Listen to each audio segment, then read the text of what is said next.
शैलेशदया पात्रं देवत्यादिगुणार्णवं यतीन्द्रप्रवणं वन्दे रम्यजामातरं मुनिं लक्ष्मीनाथसमारम्भां नाथयामुनमध्यमाम् अस्मदाचार्यपर्यन्तां वन्दे गुरुपरम्पराम् यो नित्यमच्युतपदाम्बुजयुग्मरुग्मव्यामोहतस्तदितराणतृणाय मेने अस्मद्गुरोर्भगवतो रामानुजस्य चरणौ शरणं प्रपद्ये।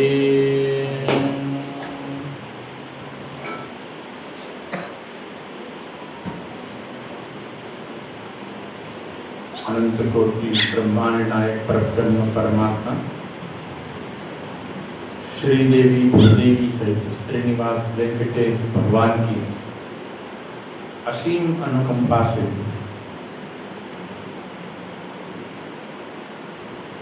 भगवान के सतनाम को सार्थक करते हुए यह पुरुषोत्तम मास के उपलक्ष्य में श्रीनिवास आश्रम में आयोजित पुरुषोत्तम मास अनुष्ठान कार्यक्रम में सर्वप्रथम श्रीदेवी भूदेवी सहित श्रीनिवास वेंकटेश भगवान के श्री चरणों में अनंत कोटि साष्टांग प्रणति निवेदन करते हुए इस श्रीनिवास आश्रम के संस्थापक अनेक छात्रों के प्रेरक अनेक ग्रंथों के लेखक हम सबके आदर्श भूत परम वंदनीय परमादरणीय वैकुंठवासी अनंत श्री गुरु स्वामी श्री गोविंदाचार्य महाराज के श्री चरणों में वाक पुष्पांजलि समर्पित करते हुए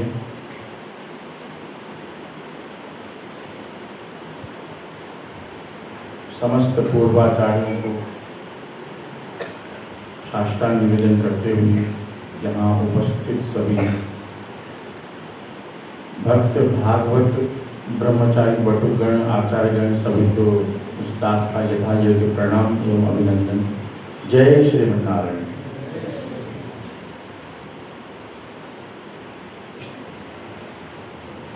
पुरुषोत्तम मास के उपलक्ष्य में आज हम सब लोग यहाँ उपस्थित हैं और महीना तो 12 हुए, वैशाख ज्येष्ठ आषाढ़ श्रावण कार्तिक भाद्रपद मार्गशीर्ष इत्यादि। पुरुषोत्तम यह महीना नहीं आता है। यह जो पुरुषोत्तम महीना है इसको अधिक मास मल मास इत्यादि रूप में भी इसको जानते हैं। सूर्य गणना और चंद्र गणना दोनों के भेद से उत्पन्न होकर एक महीने का शेष रहता है, जिसको हम क्या कहते हैं, पुरुषोत्तम मास।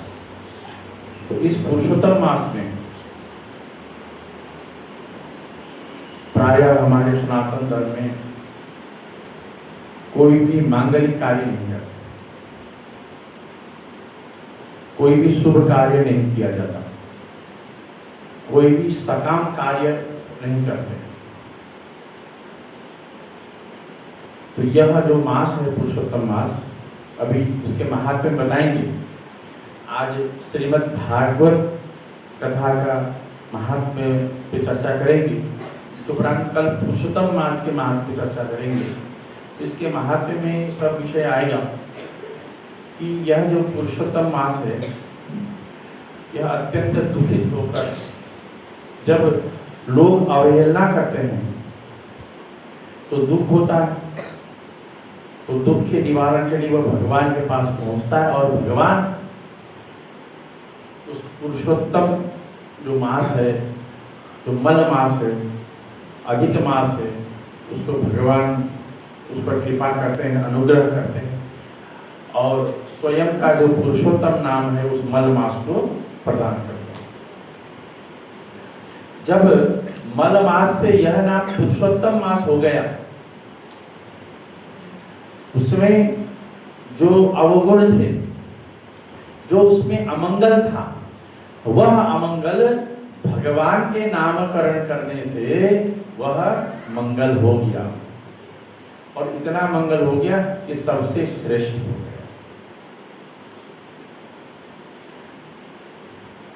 हालांकि मांगलिक कार्य और शुभ कार्य तो होते नहीं हैं, लेकिन फिर भी भगवान ने यह इसमें आशीर्वाद प्रदान किया पुरुषोत्तम मास को, मल मास को, कि जो भी भक्त, जो भी भागवत, जो भी वैष्णव इस पुरुषोत्तम मास में मेरी पूजा अर्चना करेगा, गंगादि नदियों का स्नान करेगा, जप पाठ करेगा, दान पुण्य करेगा, उसको लौकिक फल तो नहीं, उसको परम सुख की प्राप्ति होगी, परमानंद की प्राप्ति होगी और मोक्ष की प्राप्ति होगी। क्योंकि इस पुरुषोत्तम मास में कोई भी सकाम कर्म नहीं करते हैं। अभी यजमान पधारे, उन्होंने पूजन किया, हमारे आचार्य जी ने क्या बोला कि भगवत प्रीत्यर्थ, भगवान की प्रीति के लिए। प्रीति मतलब सुजन जी जानते हैं प्रीति का मतलब क्या है? प्रसन्नता। प्रीति का मतलब प्रसन्नता इसलिए है क्योंकि सुजन जी को निद्रा में प्रीति है, तो वह जो आनंद है, वो प्रसन्नता, वह इस पुरुषोत्तम मास में भगवान के पूजा पाठ, भगवान की आराधना, भगवान की अर्चना, दान पुण्य करने से प्राप्त होता है। देखिए, अब ये जो आनंद है, भगवान की पूजा पाठ करने से आनंद प्राप्त होता है, तो ये आनंद क्या है? आनंद कोई वस्तु है ही नहीं। जैसे धन है, धन प्राप्त हो गया तो धन एक वस्तु मिल गई। पुस्तक वस्तु है तो पुस्तक प्राप्त हो गई, पुस्तक मिल गया। आप लोगों को चाहिए ना, हमारे गुरुकुल के विद्यार्थी हैं, आपको क्या चाहिए? दक्षिणा चाहिए, चाहिए? यजमान आते हैं, आपको दक्षिणा देते हैं, तो दक्षिणा मिलता है तो आप प्रसन्न हो जाते हैं। होते नहीं होते? पता होते हैं। और कोई निःशुल्क कुछ वस्तु दे दे, फल दे दे, पुस्तक दे दे, वस्त्र दे दे, फिर उस समय भी आप प्रसन्न रहते नहीं रहते? क्यों? क्योंकि व्यक्ति को जिस प्रकार के वस्तु की चाह है, वह चाह प्राप्त हो जाए तो उसको प्रसन्नता होती है, उसको वह आनंद मिलता है। और जो भक्त है, जो भागवत है, वो वैष्णव है, उसको भगवान के पूजा आराधना, भगवान के भक्ति में ही उसको प्राप्त होने पर उसको आनंद हो प्राप्ति है। वही उसका सुख है और वही उसका संतोष है।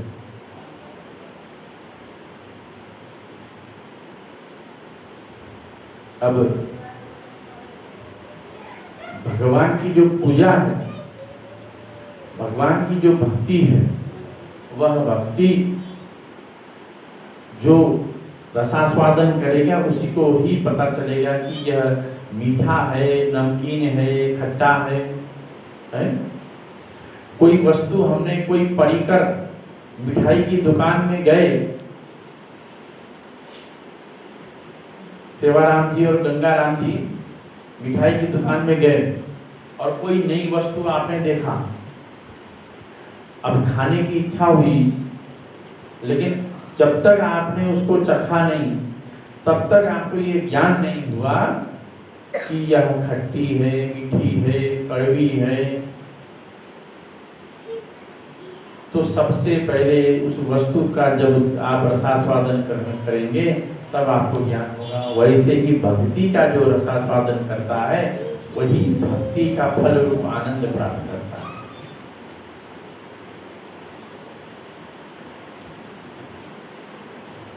तो ऐसे इसी भक्ति रूप फल को प्राप्त करने के लिए, भक्ति का फल रूप आनंद को प्राप्त करने के लिए, भक्ति का फल रूप परमात्मा की प्रीति रूप प्राप्त करने के लिए ही पुरुषोत्तम मास में पूजा पाठ, कथा, प्रवचन, भजन, कीर्तन, सत्संग, दान, व्रत, पुण्य इत्यादि किए जाते हैं।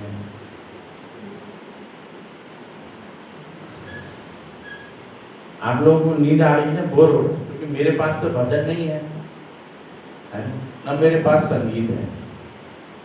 अभी बताएंगे भागवत जी की महिमा में कि संगीत का कितना रोल होता है और संगीत से क्या होता है, भजन कीर्तन से क्या होता है, अभी बताएंगे आगे आपको।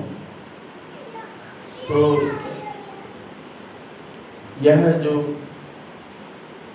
पुरुषोत्तम मास है, इस पुरुषोत्तम मास में दो प्रकार का यहाँ पे कथा का आयोजन होगा। एक श्रीमद् भागवत महापुराण की कथा और दूसरा जिसके उपलक्ष्य में यह कथा का आयोजन हो रहा है वह पुरुषोत्तम मास की कथा और पुरुषोत्तम मास की महात्म्य की कथा। इस एक महीने तक इस कथा और भगवान का जो गुणानुवाद स्वरूप कथा है वह हम भगवान को श्रवण करें। यहाँ कथा आयोजन हो रहा है, यह कथा का आयोजन हम आपको सुनाने के लिए नहीं है।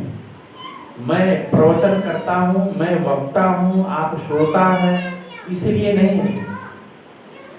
जिस प्रकार आप प्रतिदिन संध्या वंदन करते हैं, प्रतिदिन मंदिर में भगवान की आरती होती है ना, वो जो और प्रतिदिन नित्य हवन होता है, जप करते हैं, उसी प्रकार यह कथा है। ये कथा किसी दूसरे, तीसरे, चौथे व्यक्ति के लिए नहीं है।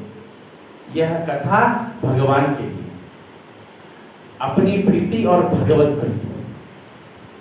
हम भगवान को, जब कोई व्यक्ति भजन करता है, आजकल तो लोग भजन करते हैं तो लोगों को सुनाते हैं।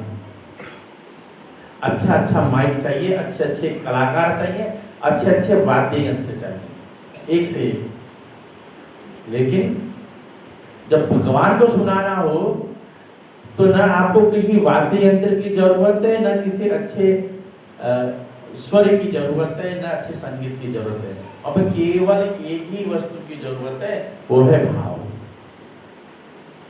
आपका जो भजन है, जो कीर्तन है, उसमें भाव रूप संगीत समायोजन होके वो भगवान, उसी पे भगवान प्रसन्न होते हैं। भगवान भक्ति में, भगवान दिखावे पे प्रसन्न नहीं होते हैं। यदि भगवान दिखावे पे प्रसन्न होते तो जब राम भगवान वन में गए थे, अरण्य में गए थे, तो जो शूर्पणखा थी वह अनेक परिधानों से, अनेक प्रकार से सुसज्जित होकर सुंदर बनकर गई थी। तो भगवान उससे प्रभावित नहीं हुए। कहने का मतलब है कि भगवान दिखावे से, बाहरी जो सुंदरता है उससे भगवान प्रभावित नहीं होते, न उससे हम भगवान को रिझा सकते हैं। अब वहीं पे ही जब वही राम भगवान जब गए सबरी के पास और सबरी पर रिझ गए भगवान। सबरी न वृद्धा थी, न रूप था, न सौंदर्य था, बाहरी न रूप था, न बाहरी सौंदर्य था, कुछ नहीं था।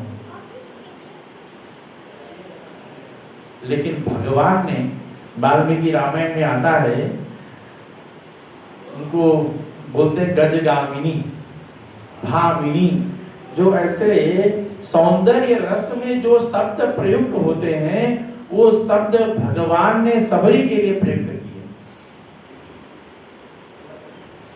अगर भगवान ने बाहरी सुंदरता, बाह्य सुंदरता यदि भगवान ने देखा होता तो भगवान शूर्पणखा की प्रसन्नता करते, सबरी की प्रसन्नता नहीं करते। जबकि भगवान ने ऐसा ऐसा उपमा दी सबरी की सुंदरता के लिए, वो सबरी की मन की सुंदरता के लिए, सबरी की भाव की सुंदरता के लिए, सबरी की आत्मा की सुंदरता के लिए, सबरी की आचरण की सुंदरता के लिए। ऐसे शब्द जो बड़े बड़े जो कवि, महाकवि लोग जब सौंदर्य रस का जब वो गान करते हैं, कविता बनाते हैं, जो शब्द वहां प्रयोग करते हैं, वो शब्द वहां प्रयोग। इसका तात्पर्य यह है कि भगवान को जब भगवान का गुणानुवाद, भगवान का भजन कीर्तन श्रवण कराना हो तो भाव ही एकमात्र संगीत है, भाव ही साधन है। न कोई बड़े बड़े बैंड और म्यूजिक इंस्ट्रूमेंट की कोई जरूरत नहीं है कि नहीं? तो उसी प्रकार हम भी अपने भाव भगवान को प्रकट करने के लिए आए हैं। इसलिए हमने किसी संगीतज्ञ को नहीं रखा। चाहते तो 2-4 संगीतज्ञ बुलाते, उनको प्रतिदिन की पर्चियां देते, आप भजन गाते रहो बीच-बीच में, लेकिन नहीं, क्योंकि भगवान की भक्ति करनी है, भगवान को अपने भाव समर्पित करना है, ठीक है ना? अब मेरा आप सबसे एक निवेदन जरूर है, मेरा आप सबसे निवेदन यही है कि मुख्य रूप से छात्रों के लिए कि जिस विषय पर रुचि हो, जिस विषय पर रुचि हो तो वहां पे कभी आलस्य नहीं आता और न निद्रा आती है ना? तो मेरा यह विषय कि जिनको यहाँ पे श्रवण करना है श्रीमद् भागवत की कथा, जो मन से चाहते हैं, वही विद्यार्थी कल से यहाँ उपस्थित रहें। क्यों बताएं? क्योंकि मैं एक अध्यापक, मैं कथावाचक नहीं हूँ, और जब मैं कथा करूँगा तो अध्यापन की दृष्टि से करूँगा, और मैं स्वयं अध्ययन कर रहा हूँ। अगर पढ़ाने वाला सामने पढ़ा रहा है और सामने सो रहा है तो उसको पढ़ाने का कोई मतलब नहीं है। हालांकि कथा में होता है, कथा में तो जब वक्ता कथा कर रहे हैं तो सोने वाले तो बहुत होते हैं। अगर 1000 लोग कथा श्रवण कर रहे हैं तो उसमें 50 से 100 लोग तो सो रहे होते हैं। लेकिन अगर कक्षा में अगर अध्यापक पढ़ा रहा है और अगर उसमें 50 छात्र हैं और एक छात्र भी सो जाए तो क्या होगा? अध्यापक पढ़ा नहीं पाएगा, उसका ध्यान भंग हो जाएगा, तो मेरा ध्यान भंग हो जाएगा।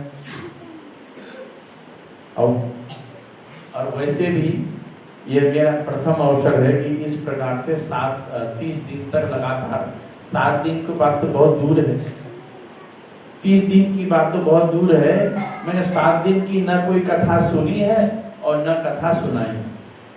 ये मेरा दुर्भाग्य भी हो सकता है और मेरा प्रारब्ध भी हो सकता है, या मेरे अंदर पाप गुण ज्यादा होंगे कि ऐसा कभी अवसर नहीं आया कि बैठ के 7 दिन भगवान की चर्चा सुने, कथा सुने। जबकि यहाँ पे बहुत बार कथा का आयोजन हो गया है, लेकिन एक बार भी ऐसा अवसर नहीं आया कि आधा घंटा 1 घंटा सुन लिया बहुत है, मेरे लिए इतना पर्याप्त है। लेकिन आप लोगों को इतना अच्छा सौभाग्य प्राप्त हो रहा है, 7 दिन तो बहुत दूर की बात है, आपको 1 महीना लोग 1 महीना तक श्रीमद् भागवत की कथा श्रवण करने को प्राप्त हो रहा। अच्छा, एक बात सुनिए, कथा है क्या, है ना? ये बात भी समझने की जरूरी है। अच्छा, एक काम में निवेदन कर रहा हूँ, जितने लोग सोते हैं वो इधर आइए, जिनको नहीं सोना वो इधर आइए, ठीक है? कल से जितने लोग भी सोएंगे और इधर आके सोते रहिएगा। एक तो ना आए, है ना, मंदिर में उपस्थित ना रहे, ठीक है? और मंदिर में उपस्थित रहना हो, चलो ठीक है, कुछ तो सुन लेंगे, श्रवणम पापनाशनम कुछ हो जाए, तो आके इधर बैठ जाइएगा और मैं सामने वालों से बात करता रहूंगा।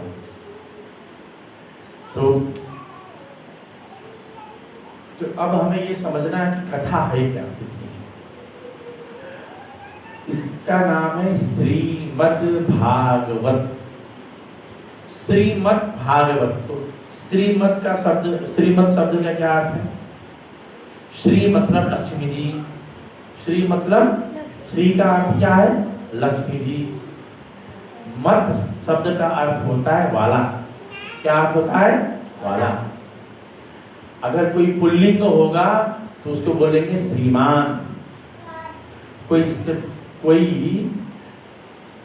स्त्री होगी उसको बोलेंगे श्रीमती। और कोई नपुंसक लिंग का शब्द होगा तो उसको बोलेंगे श्रीमत। ठीक है। लेकिन यहाँ पे नपुंसक लिंग नहीं है, यहाँ पे संस्कृत का समास होकर श्रीमत बना है। तो श्रीमत शब्द का अर्थ क्या होता है?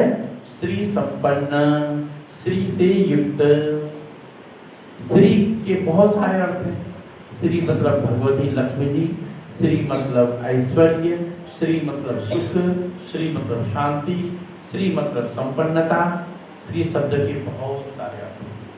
ऐसे श्रीमान, भगवान का नाम है श्रीमान। जब विष्णु सहस्त्रनाम पाठ करते हैं तो उसमें जब भगवान के 1000 नाम है तो उसमें श्रीमान आता है। आता है जगह, बोलिए, इसको याद है।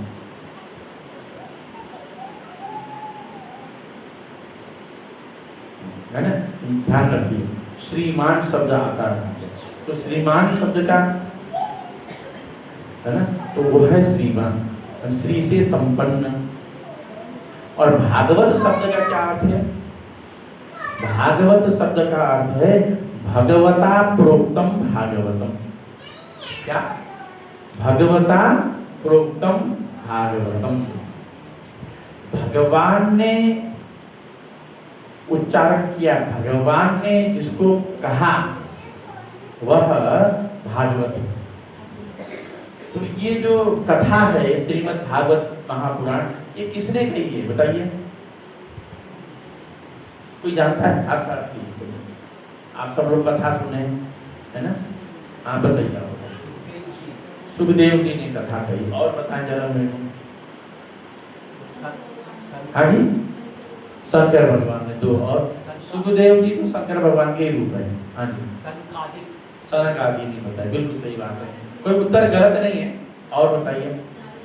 नारद जी ने, ये बहुत सही उत्तर है। और हाँ जी, गोकर्ण जी, ठीक है, उन्होंने भी कही। और बताइए। कहने का तात्पर्य यह है कि यह विषय तो बड़े बड़े कथावाचकों को भी नहीं पता है, जो मैं अभी कहने जा रहा हूँ। ये श्रीमद् भागवती कथा स्वयं भगवान ने कही है। अभी तो मैंने बोला कि भगवता प्रोक्तम भागवतम, भगवान की जो वाणी है वही भागवत है। इसका तात्पर्य यह है कि सबसे पहले श्रीमद् भागवत की कथा स्वयं भगवान ने कही है ना? अच्छा, भगवान ने किसको कही सबसे पहले? हाँ जी, लक्ष्मी जी। और भगवान जी ने सबसे पहले ब्रह्मा जी को कही। भगवान के नाभि कमल से उत्पन्न होकर ब्रह्मा जी उत्पन्न हुए, और वह उत्पन्न होकर उनको कुछ सूझा नहीं। वह किन कर्तव्य विमूढ़ हो गए कि मैं क्या करूं, क्या करूं, क्या करूं। आजकल बोलते हैं ना शब्द इंग्लिश में कंफ्यूज्ड, वैसे हो गए। और हिंदी में बोले तो क्या बोलेंगे हिंदी में? किन कर्तव्य विमूढ़, किन कर्तव्य विमूढ़ हो गए, तो व्याकुल हो गए। उनकी व्याकुलता को दूर करने के लिए भगवान ने चतुश्लोकी रूप श्रीमद् भागवत का श्रवण कराया। किसको? ब्रह्मा जी को। ब्रह्मा जी ने किसको श्रवण कराया? ब्रह्मा जी ने आगे बताइए। मैं अध्यापक हूँ, कथावाचक नहीं हूँ ना, तो मेरी शैली प्रश्नोत्तरी की है पूरी तरह। बताएं। हाँ जी, सुखदेव जी को नहीं, ब्रह्मा जी ने नारद जी को सुनाया। ब्रह्मा जी ने किसको सुनाया? नारद जी ने। अब नारद जी ने किसको सुनाया? सुनो तुम लोग, ध्यान दो, कॉलोनी सुनो ने, सुनो सब लोग, सो रहा है। नारद जी ने किसको सुनाया कथा? नारद जी ने सनकादि से नारद ने सुना। ठीक, बाद में नारद जी ने स्वयं वेद व्यास जी को सुनाया। ठीक, और वेद व्यास जी ने उसको विस्तार पूर्वक यह ग्रंथ लिखा। वेद व्यास जी ने यह विस्तार पूर्वक यह ग्रंथ लिखा और वेद व्यास जी ने सुखदेव जी को पढ़ाया, सुनाया। और सुखदेव जी को कब सुनाया? जब सुखदेव जी माता के गर्भ में थे, तभी सुनाया। ठीक है, तो इसका मतलब भागवत शब्द का अर्थ जाने सब लोग, भगवता प्रोक्तम भागवतम, यानी भगवान की जो स्वयं वाणी है वही भागवत है। तो सबसे पहले यह ऐसी कथा, तो भगवान से लोगों के कल्याण के लिए, लोगों के कल्याण के लिए, मानव मात्र के कल्याण के लिए, इस जीवन मरण के इस दुष्चक्र से आप सब पर अनुग्रह करने के लिए भगवान ने, भगवान के विग्रह से 2 प्रकार की गंगा प्रवाहित हुई। एक भगवान की श्री मुख से और दूसरा भगवान के चरणों है। और जो भगवान के श्री मुख से जो प्रवाहित हुई वही श्रीमद् भागवत कथा है। वही क्या है? श्रीमद् भागवत कथा। और भगवान के चरणों से जो प्रवाहित हो रही है वह श्री भागीरथी गंगा, श्री भागीरथी गंगा, और वह भागवती ज्ञान गंगा। 2 प्रकार की गंगा मैंने बताया ना, भागवती ज्ञान गंगा और भागीरथी ज्ञान गंगा।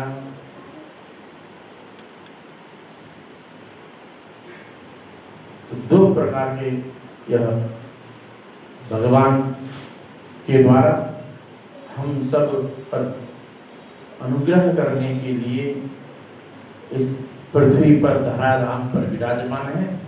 लेकिन ये दोनों जो गंगा स्वरूप है ना, इनमें भी बड़ा अंतर है ना? कौन बड़ा है कौन छोटा है बताइए जरा मुझे, कोई बता सकते हैं? भागीरथी गंगा बड़ी है क्योंकि ये देखिए, ये दोनों जुड़वा बहने हैं, भागीरथी गंगा और भागवती ज्ञान गंगा दोनों जुड़वा बहन हैं। लेकिन दोनों में जब कोई जुड़वा बच्चा पैदा होता है तो एक छोटा एक बड़ा तो होगा जरूर, है ना? तो कौन बड़ा है कौन छोटा है? भाग, हाँ जी, फिर मुझे कारण भी बताना पड़ेगा ना। भाग, हाँ जी, हाँ हाँ ठीक। एक चलिए, एक मुख से निकली है तो वह इसलिए वो चरण से निकली है। लेकिन ना ये तो एक तर्क है, इसका तर्क है एक काट है, चरण तो और पवित्र है। भगवान के श्री चरण से है तो उसमें तो पवित्र है। देखिए ऐसा है कि हमें इसका फल दें। किसी ने कहीं कथा सुनी हो तो हमें बता दीजिए। किसी ने इस विषय सुना के, ये विषय जो मैं कह रहा हूँ नहीं सुना?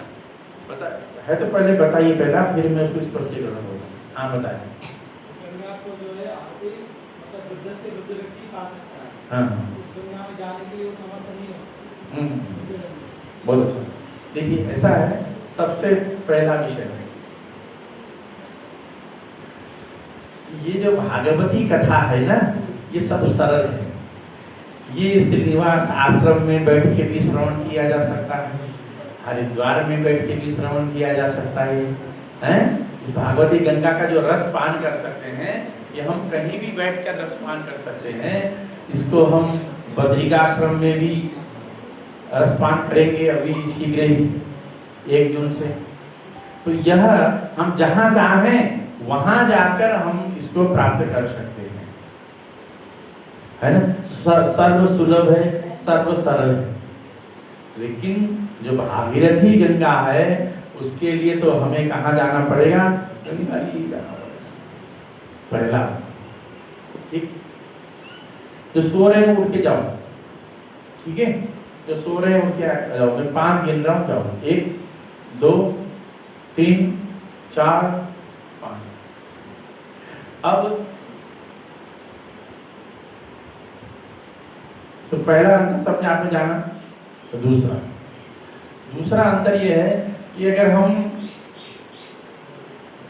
गंगा जी के गहराई में जाएंगे तो डूब जाएंगे। कोई भरोसा नहीं है गंगा जी पे जाने पे। जितने आप ऊपर से स्नान कर लो बहुत है, कमर तक जल है तो स्नान कर लिया बहुत है। ज्यादा अगर गंगा जी के गहराई में जाओगे तो फिर तो भगवान ही मालिक है। लेकिन कथा रूपी जो भागवती कथा रूपी जो ज्ञान गंगा है उस पे अगर आप गोता लगाएंगे तो फिर आप तो पार हो। ठीक है, दो कारण मैंने बताया। अब तीसरा कारण कोई बता सकता है? आप भी बताओ, विद्यार्थी भी सोचो। तीसरा देखिए, हम गंगा जी में स्नान करते हैं तन को शुद्ध करने के लिए। किसको शुद्ध करते हैं? तन को शुद्ध करने के लिए। और ये जो श्रीमद् भागवत कथा है ये अंतःकरण मन को पवित्र करती है, शुद्ध करती है ना। तो इस कारण से ऐसे बहुत सारे भेद है नहीं, लेकिन इसके गरिमा को, इसके महत्व को, इसके महात्म्य को बताने के लिए, प्रदर्शित करने के लिए कथावाचक हम लोग जैसे लोग, मैं तो कथावाचक नहीं हूँ लेकिन कथावाचक लोग हम लोगों ने सुना है, आचार्यों के श्रीमुख से सुनते हुए आ रहे हैं कि ऐसा अंतर हमको सुनने को अवसर मिलता है। अब ये भी बड़ा दोष है, अगर गंगा जी में दोष, गंगा जी को कम आंकेंगे तो भी तो गलत बात है। लेकिन जब क्या है कि कोई वस्तु छोटी या बड़ी हो प्रदर्शित करना, कोई व्यक्ति, कोई वस्तु छोटी या बड़ी नहीं होती है। मेरा मोबाइल है और मेरे पास पुस्तक है, ये छोटा है कि बड़ा है बताइए? छोटा है, ये छोटा है। अच्छा, अब बताइए, जिसको छोटा बोल रहे हो क्या हो गया? अभी इसको क्या बोलेंगे? बड़ा। जिसको आप छोटा बोल रहे थे भैया बड़ा हो गया। अब हो गया ना? अब ये मोबाइल बड़ा हो कि छोटा हो गया? बड़ा हो गया ना? अच्छा, अब क्या बताइए? पुस्तक क्या हो गया? अब मोबाइल छोटा हो गया दोबारा। हुआ ना? हुआ कि नहीं हुआ? तो कहने का तात्पर्य हम किसी भी वस्तु में छोटा या बड़ा हम कह नहीं सकते, कह नहीं सकते। तो तुलना करना हमारे में सामर्थ्य नहीं। ये तो वस्तु में हम सामर्थ्य नहीं कर पा रहे हैं। ये दो वस्तु में, यह मोबाइल एक वस्तु, इसको छोटा और बड़ा प्रमाणित नहीं कर सकते। अगर आप छोटा प्रमाणित करेंगे कोई दूसरा बड़ा प्रमाणित कर देगा, अगर आप बड़ा प्रमाणित करेंगे तो कोई दूसरा छोटा प्रमाणित कर देगा। तो हम एक साधारण, एक निर्जीव वस्तु को छोटा बड़ा प्रमाणित नहीं कर सकते हैं। और हम चले हैं गंगा जी और श्रीमद् भागवत को छोटा बड़ा करने में। लेकिन इसका मुख्य एक ही कारण है, यही कि इसके महात्म्य को प्रदर्शित करना, इसके महत्व को बताना ही तात्पर्य है। उद्देश्य, प्रयोजन क्या है? सबसे मुख्य विषय है कि प्रयोजन क्या है। अब हमारे पास 1 महीना है ना, बहुत है, तो इसलिए मैं बड़े आराम से चल रहा हूँ कि आप लोगों को आनंद आए। क्योंकि मैं आगे जब पंक्ति सब बांचूंगा ना फिर समझ में नहीं आएगा, बीच बीच में कहेंगे तो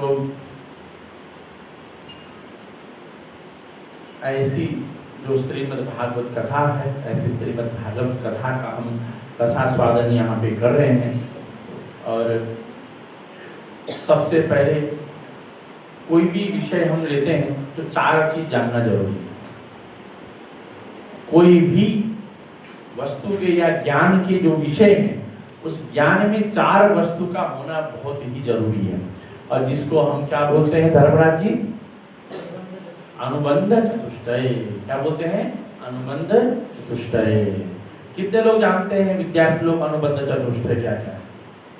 हाथ खड़ा करें। नहीं जानते हैं? विषय, संबंध, अधिकारी और प्रयोजन। क्या? हर ज्ञान के, हर जिज्ञासा के 4 अनुबंध है। अनुबंध मतलब जानते हैं?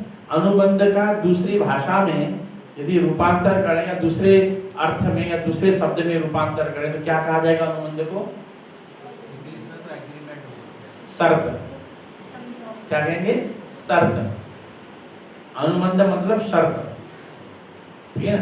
तो यानी कोई ज्ञान और जिज्ञासा के 4 शर्त हैं, 4 अनुबंध हैं। कौन कौन से? बोलिए। विषय, संबंध, अधिकारी, प्रयोजन। हम कौन सा ज्ञान कर रहे हैं ये विषय जानना जरूरी है। किस विषय का? हम कहीं रामायण की कथा सुनेंगे कि भागवत की कथा सुनेंगे या शिव पुराण की कथा सुन रहे हैं या गरुड़ पुराण की सुनेंगे, किसकी सुनेंगे? तो ये जानना जरूरी है। और उस जो हम ज्ञान सुन रहे हैं और उसमें और हमारा क्या संबंध है? एक तो विषय और दूसरा उस विषय से हमारा क्या संबंध है। ये 2 विषय हो गया, दो अनुबंध हो गया। और तीसरा प्रयोजन। हमको इस विषय को हम जिसका ज्ञान कर रहे हैं उसको ज्ञान करने से क्या लाभ है कि नहीं? क्या लाभ? और चौथा अधिकारी। चौथा अधिकारी। विषय, संबंध, अधिकारी और प्रयोजन। ठीक है ना? तो तीसरा है प्रयोजन, चौथा तीसरा अधिकारी है, चौथा प्रयोजन। तो जो तीसरा जो अधिकारी है कि हम क्या वह ज्ञान प्राप्त करने के लिए अधिकारी हैं क्या, या जो इस व्यासपीठ पर बैठकर जो ये प्रवचन कर रहे हैं क्या वो अधिकारी हैं? तो मैं ये समझता हूं कि मैं तो इस व्यासपीठ पर बैठने का अधिकारी तो हूं नहीं, लेकिन अध्यापक के रूप में मैं अधिकारी मानता हूँ अपने को। लेकिन व्यास जो शब्द है ना, ये बहुत गहरा शब्द है। इसका उसकी खुद की बहुत बड़ी महिमा और गरिमा है। लेकिन आज के जमाने में अभी आएगा भागवत के महात्म्य में, आज से 5000 वर्ष पूर्व कैसे व्यास होंगे, कथा व्यास, और कैसे साधु संत होंगे, कैसे गृहस्थ होंगे, इसकी महिमा में लिखा है। और मैंने आज ही पढ़ा है, मुझे भी नहीं पता था कि इसमें लिखा है, तो मैंने भी आज ही पढ़ा है कि इसमें ये सब भी लिखा है। तो ये अधिकारी बहुत जरूरी है कि जो विषय हम जान रहे हैं, जो उसके हम अधिकारी हैं कि नहीं, और सामने वाला जो ज्ञान दे रहा है वह उसका अधिकारी है कि नहीं, यह जानना जरूरी है। ठीक है। और चौथा प्रयोजन, कारण। आपको यह ज्ञान करने से क्या लाभ, यह कथा सुनने से आपको क्या लाभ, ये लाभ जो जरूरी है ना, वही लाभ ही महात्म्य है। वही लाभ क्या है? महात्म्य। तो श्रीमद् भागवत महापुराण जब आप पुस्तक बाजार से खरीदेंगे और उसका पहला पृष्ठ पलटेंगे तो पहले ही पृष्ठ में कथा शुरू नहीं है। भागवत में 12 स्कंद है। कितने स्कंद हैं? 12। और श्लोक कितने हैं? कितने लोग जानते हैं भागवत जी में कितने श्लोक हैं? भागवत जी में एक ही धर्मराज जी जानते हैं 18,000 श्लोक हैं। श्रीमद् भागवत महापुराण में कितने श्लोक हैं? 1000। अब आप लोग ना कॉपी पेन लेके आए हो, आगे आगे, ठीक है। बहुत बड़ी कथा आई, कौन कहाँ का राजा था, किसका पुत्र कौन था, किसके कितने पुत्र थे, क्या क्या नाम थे, किसकी पत्नी का क्या नाम था, सब इतिहास आएगा ना, वो सब लिखना चाहिए। कल से क्या लेके आएंगे सब लोग? कॉपी और पेन लेके आएंगे और यहाँ बैठ के लिखेंगे। जो विषय आएगा ना तुरंत लिख लेगा। अभी जैसे मैं पढ़ाता हूँ ना माता जी, तो मैं क्लास में कल परसों में कह रहा था बच्चों से कि मेरा लोग श्रीमद् भागवत की कथा करते हैं, शिव पुराण की कथा करते हैं, वाल्मीकि रामायण की कथा करते हैं, एक से सभी पुराणों की कथा करते हैं। मेरा ऐसा दुर्भाग्य है कि मैं लघु सिद्धांत कौमुदी की कथा करता हूँ। तो क्यों? तो मैं कथा कर रहा हूँ, सामने वाला सो रहा है, समझ ही नहीं रहा, क्योंकि वक्ता का व्यासपीठ से बोलना और सामने जो श्रोता लोग हैं वो सोना और नहीं समझना, ये केवल कथा में होता है, कक्षा में नहीं होता है। अभी ये बात मैंने पहले ही स्पष्ट किया कि कथा ही ऐसा होता है कि 7 दिन की कथा सुनने के बाद 8वें दिन कुछ नहीं है, इस कान से सुना, इस कान से उड़ा दिया। हमारे गुरुजी हम लोगों को पढ़ाते समय चिढ़ाते थे, यद पठितम तद गुरवे समर्पितम। तो गुरुजी पढ़ा रहे तो बड़े ध्यान से सुनो, अच्छा सारा पढ़ लो और पढ़ने के बाद गुरुजी को समर्पित कर दो। गुरुजी तो वैसे ही हमारे छात्र करते, तो वैसे वो कथा हो गई ना, कक्षा में कक्षा को इन्होंने कथा बना दिया, क्योंकि आमतौर पर तो कथा में यही होता है, यही देखते हैं। और हमने कभी कथा सुनी नहीं तो हमको पता नहीं। तो ये जो मैंने 4 अनुबंध बताए, उस 4 अनुबंध में जो अंतिम अनुबंध है, जो प्रयोजन है, वही महात्म्य है। और जब श्रीमद् भागवत महापुराण में ये 12 स्कंद में जो पहला प्रथम स्कंद है, इससे भी पहले क्या आता है? महात्म्य आता है। क्या आता है? महात्म्य। और महात्म्य को बताकर ही तब श्रीमद् भागवत महापुराण शुरू होता है। अच्छा, महात्म्य क्यों बताना जरूरी है? बताएं जरा, महात्म्य बताना क्यों जरूरी? महात्म्य क्यों चाहिए? 6 अध्यायों में महात्म्य है। कितने अध्यायों में महात्म्य है? 6 अध्याय। स्कंद कितने हैं? 12 स्कंद से पूर्व क्या है? महात्म्य। और महात्म्य कितने अध्याय में? 6 अध्याय में। तो महात्म्य क्यों जरूरी है? महात्म्य को जानना क्यों जरूरी है?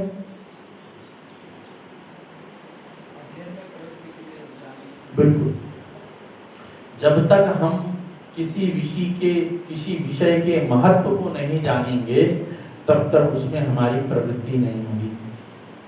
जब तक हम नहीं जानेंगे इस विषय से हमको क्या लाभ, तब तक हमारी उसमें प्रवृत्ति नहीं होगी। अगर हमें किसी विषय पर उसके प्रयोजन का, उसके महत्व का, उसकी महिमा का, उसकी गरिमा का हमें जब ज्ञान होगा, तो हमारी श्रद्धा उस पर बनेगी। भगवान की पूजा क्यों करते हैं? कि लोग जानते हैं कि भगवान के महत्व को, भगवान की महिमा को। और जो भगवान की महिमा नहीं जानते, भगवान को पूजते नहीं नास्तिक लोग। और जब भगवान की महिमा जानते हैं, वो भगवान की पूजा करते हैं। जो लोग गुरु की पूजा करते हैं, क्यों? गुरु की महिमा जानते हैं। अभी आएगा इसी प्रकरण में, कल परसों आएगा, देखते हैं कब आता है, गुरु के बारे में आएगा। तो जो सौनकादि ऋषि है ना, उनके गुरु हैं सूत जी।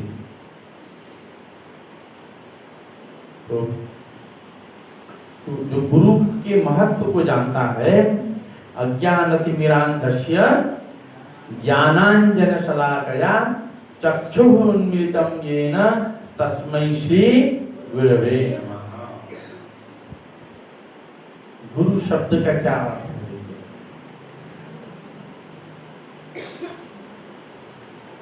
गु शब्द का अर्थ होता है अंधकार,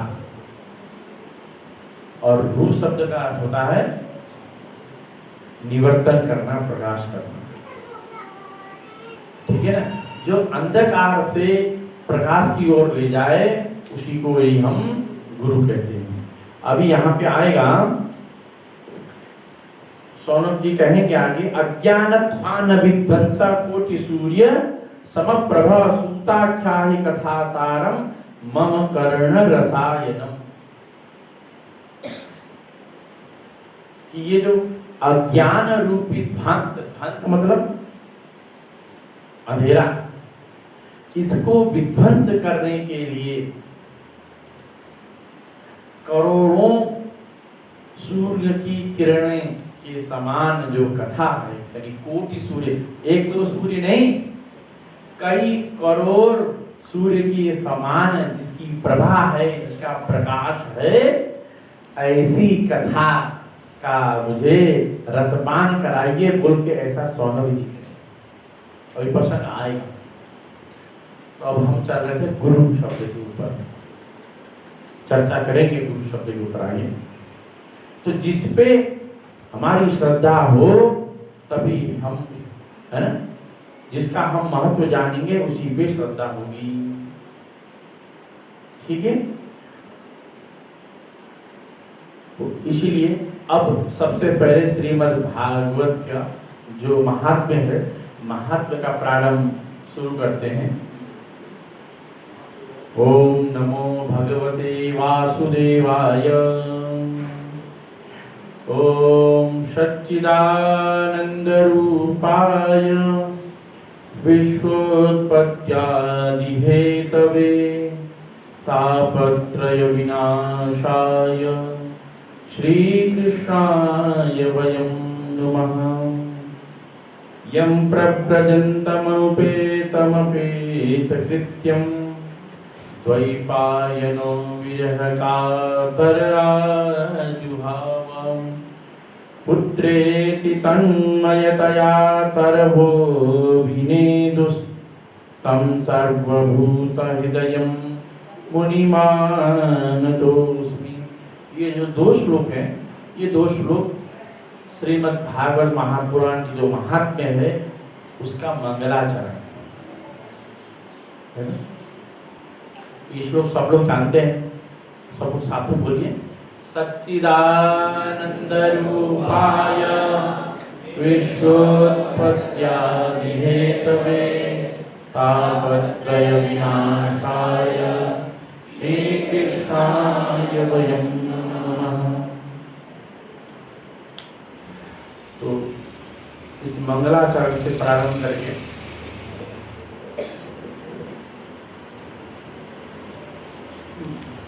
श्रीमद् भागवत महापुराण के महात्म्य का प्रारंभ करते हैं। एक बार शौनक आदि ऋषिगण, शौनक आदि ऋषिगण कितने थे? हाँ, 88,000। शौनक आदि ऋषिगण कितने थे? 88,000। शौनक आदि ऋषि 88,000 शौनक आदि ऋषिगण सत्संग करने की इच्छा से, भगवान की कथा का श्रवण करने का लाभ प्राप्त करने की इच्छा से सूत जी के पास गए और उनसे निवेदन किया कि हे सूत जी, भगवान की कथा स्वरूप, भगवान की कथा रूप, जिससे हम सब ऋषि मुनियों का कल्याण हो। ऋषि मुनि भी कल्याण चाहते हैं, ऋषि मुनि भी कल्याण चाहते हैं, हम सब लोगों का कल्याण हो, ऐसा हम सब लोगों को सत्संग करना है। और सत्संग कितने समय के लिए करना है? आप जानते हैं कितने समय के लिए करना है? 1000 वर्ष तक। 88,000 शौनकादि ऋषि सूत जी के पास किस लिए गए? कि 1000 वर्ष तक सत्संग करने के लिए। अगर 1000 वर्ष तक सत्संग करना हो तो स्थान तो चाहिए ना, कि किसी से डिस्टर्ब न हो, कोई व्यवधान ना आए, कोई बाधा ना आए।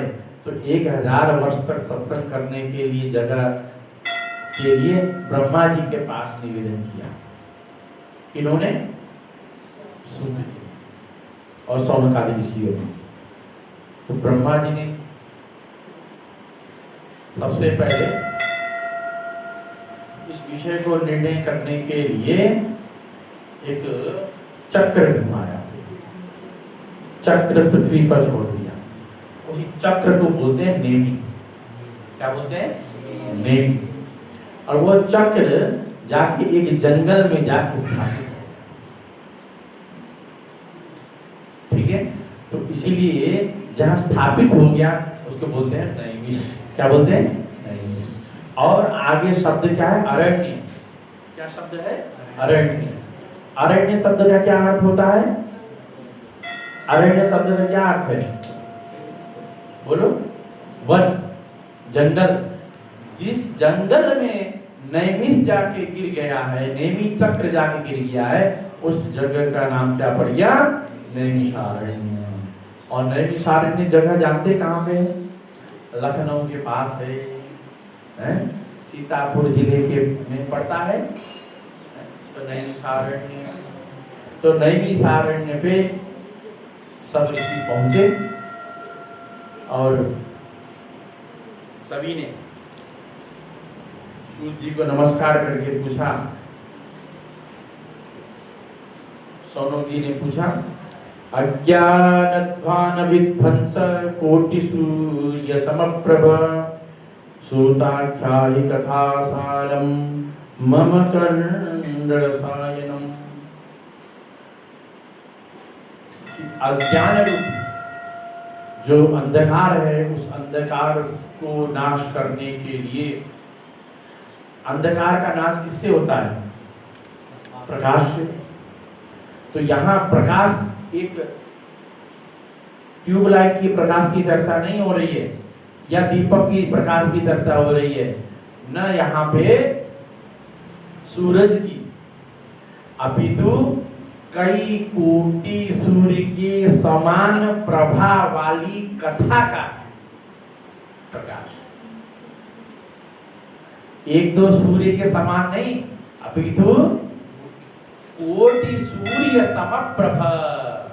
कोटि सूर्य समप्रभ का तात्पर्य क्या है?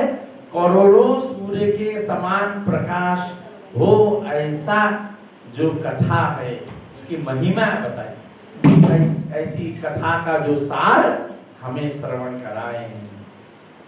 तो सौनक आदि ऋषियों ने कथा सार क्यों बोला, कथा क्यों नहीं बोली? बताइए क्या लिखा है? सूताख्याहि कथा सारम मम कर्णरसायनम। हमारे कान को पवित्र करने वाली जो कथा है, उस कथा का सार हमको श्रवण कराएंगे। तो अब कथा तो 18 पुराण की कथा है, वेद है, उपनिषद है, ये सब कथा है, हमारे इतिहास है, ये सब कथा है। लेकिन इन सब कथाओं का जो सार है ना, वो श्रीमद् भागवत पुराण। कथा बोलने से तो सभी पुराण आ सकते हैं, किसी की भी कथा हो सकती है। शिव पुराण की हो सकती है, मत्स्य पुराण की हो सकती है, ब्रह्मांड पुराण की हो सकती है, नारद पुराण की कथा हो सकती है, भविष्य पुराण की कथा हो सकती है, किसी वाल्मीकि रामायण की कथा हो सकती है। लेकिन कथा सार कहने से श्रीमद् भागवत की कथा को ही कथा सार यहाँ कहा गया है। क्यों? वो भी देखिए। वेद व्यास जी ने 18 पुराण लिखे। 18 पुराण किसने लिखे? वेद व्यास जी ने। वेद व्यास जी ने 18 पुराण लिखे, तो 17 पुराण लिखने के बाद भी उनको संतुष्टि नहीं हुई। वेद व्यास जी को 17 पुराण लिखने के बाद भी संतुष्टि नहीं हुई। जिस प्रकार श्रोता लोगों को 100 बार कथा सुनने के बाद भी संतुष्टि नहीं होती है, वैसे ही वेद व्यास जी को 17 बार कथा लिखने के बाद भी उनको संतुष्टि नहीं हुई। तब उन्होंने श्रीमद् भागवत महापुराण की कथा लिखी 18वीं, और जिस दिन उन्होंने श्रीमद् भागवती कथा को पूर्ण किया लिखकर, उस दिन उनको संतुष्टि। तो क्यों? क्योंकि श्रीमद् भागवत वही शास्त्र है जिसके विषय में यह कहा जाता है, जो यहाँ है वह अन्यत्र भी है, जो अन्यत्र नहीं है, जो यहाँ नहीं है वह अन्यत्र भी है। क्या कहा जाता है? जो यहाँ है वह अन्यत्र भी है।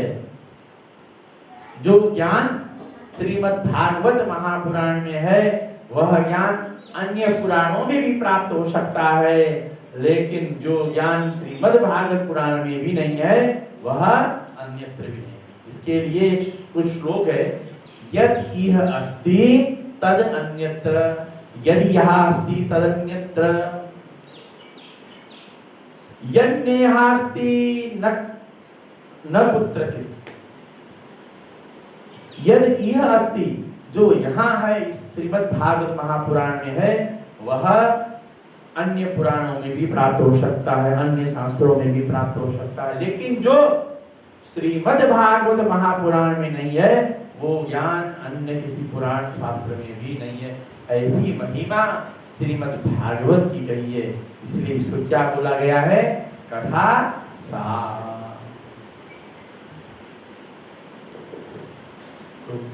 और यह जो है इसके विषय में कहते हैं, ये कथा कौन कहे? बताइए। अज्ञान रूपी अंधकार को दूर करने वाले कौन है? गुरु। अभी बताया ना मैंने कि गु शब्द का क्या अर्थ है? अंधकार, और रु शब्द का उसको निवर्तक। गु शब्द अंधकारस्तु ऋषब्दस्तन निवर्तकः अंधकार प्रकाशत्वात् गुरु इत्यभिधीयते। क्या श्लोक है? आप सब लोगों को, गुरुकुल के बच्चों को ना, नाम ही गुरुकुल है। आप जहां पढ़ रहे हो उसका नाम ही गुरुकुल, तो गुरु शब्द का अर्थ तो जानना चाहिए ना। बोलिए। गु शब्द अंधकारस्तु ऋषब्दस्तन निवर्तकः अंधकार प्रकाशत्वात् गुरु इत्यभिधीयते।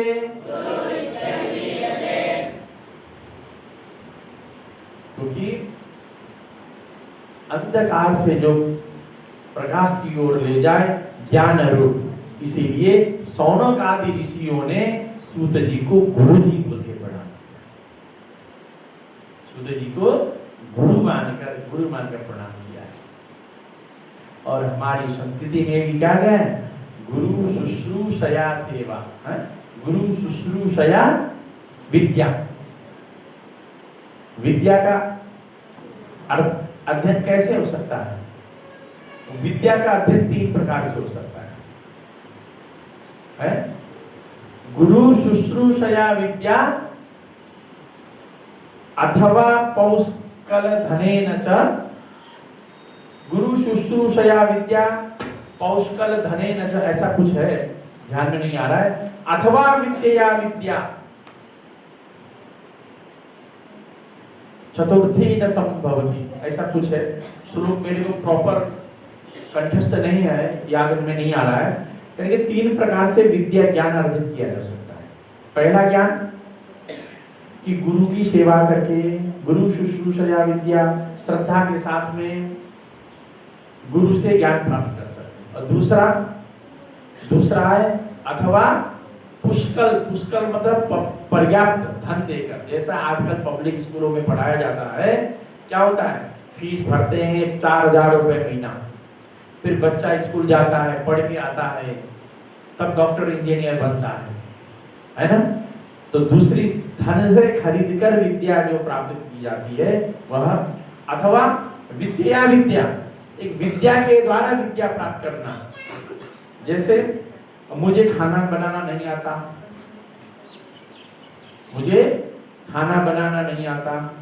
और सामने वाले को खाना बनाना तो आता है लेकिन उसको लिखना नहीं आता, तो मैं उसको लिखाना सिखाऊं, पढ़ाना सिखाऊं, वो मुझे खाना बनाना सिखाए। यानी कि एक विद्या से दूसरी विद्या सीखना। वो मुझे खाना बनाना सिखा, मैं उसको लिखना पढ़ाना सिखाऊं। तो ये भी एक विद्या है। विद्या शास्त्र में 3 प्रकार की विद्या सीखने की विषय बताया गया है। ठीक है, सबको समझ में आया?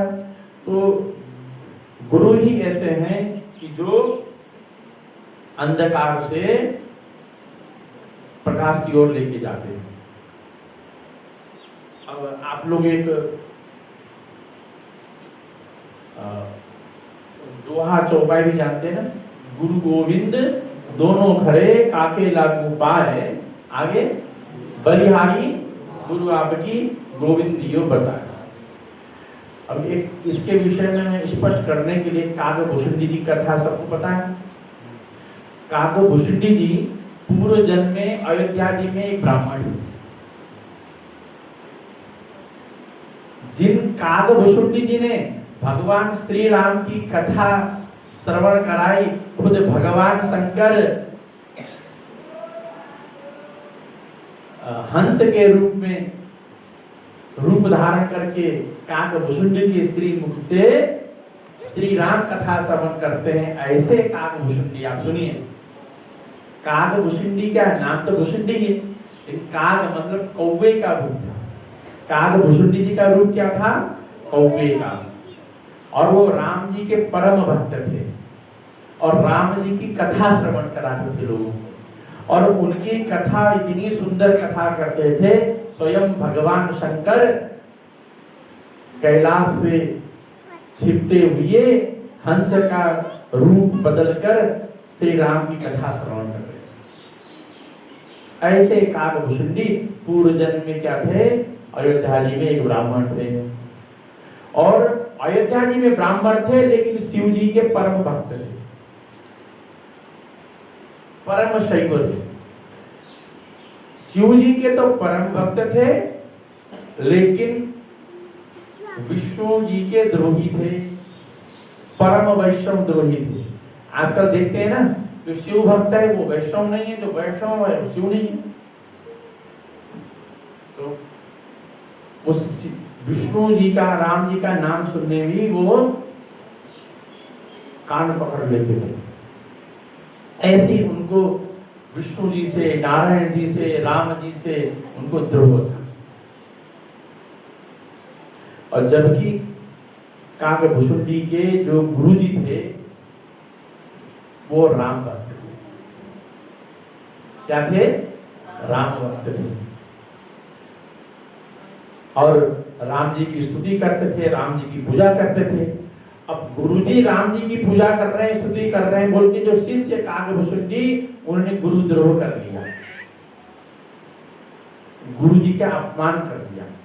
गुरु जी का अपमान देखकर शंकर जी को सहन नहीं हुआ, वो तुरंत प्रकट होकर और उन्होंने काकभूषुंडी जी को श्राप दिया, कई श्राप दिया। और वही उसी श्राप के बल पर काकभूषुंडी जी का कौवे का रूप लेकर कैलाश मानसरोवर में रहते थे।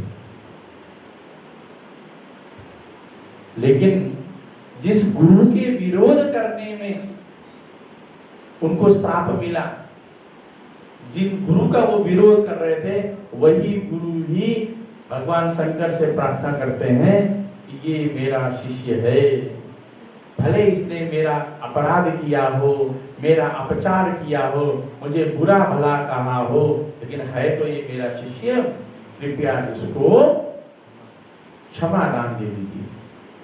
तो शिव जी ने कहा कि ये मेरा श्राप तो लगेगा ही लगेगा, इसकी बोली, इसकी वाणी कर्कश है, कौवे की तरह है।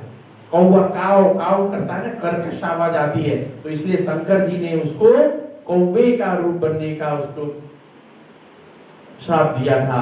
लेकिन एक गुण दे दिया वो गुरु जी के कहने से, क्या कि भले तुम कौवे का स्वरूप पाओ लेकिन तुम में राम भक्ति बनी रहेगी। इसलिए काकभूषुंडी जी परम राम भक्त थे, जिनकी कथा श्रवण करने भगवान शंकर जी स्वयं हंस के रूप में आकर श्रवण करते थे। देवता गण इत्यादि हंस के रूप में आकर श्रवण करते थे।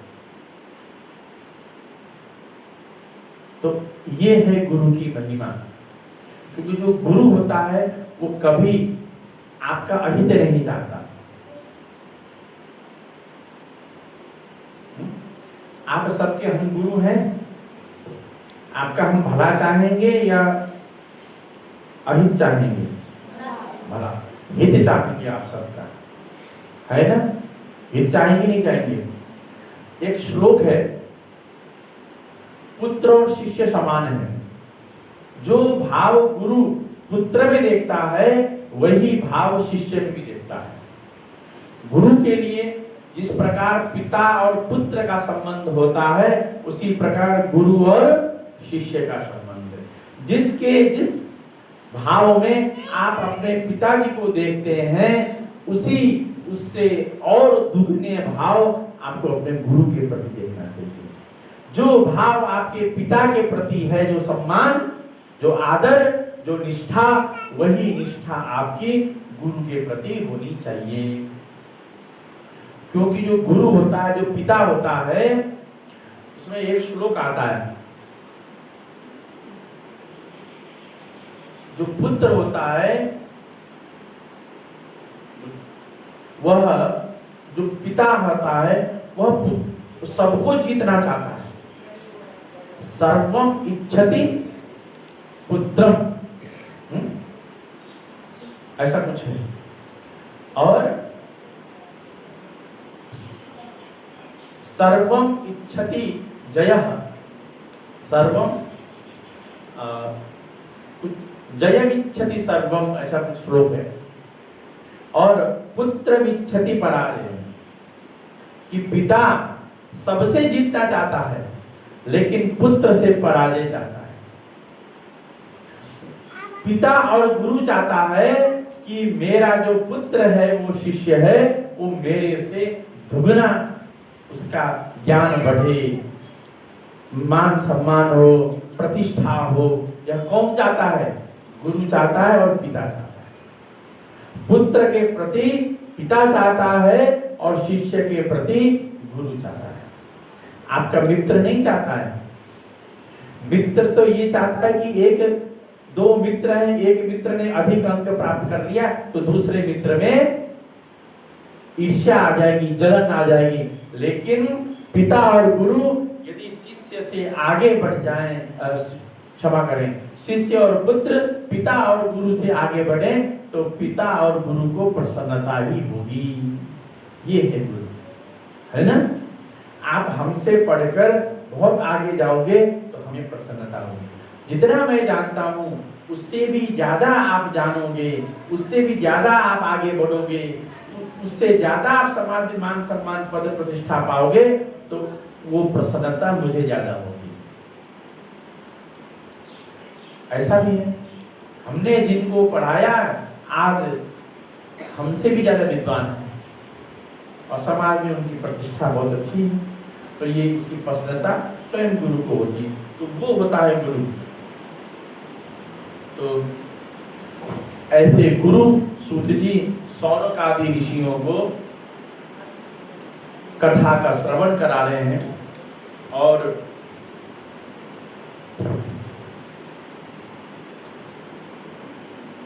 कहते हैं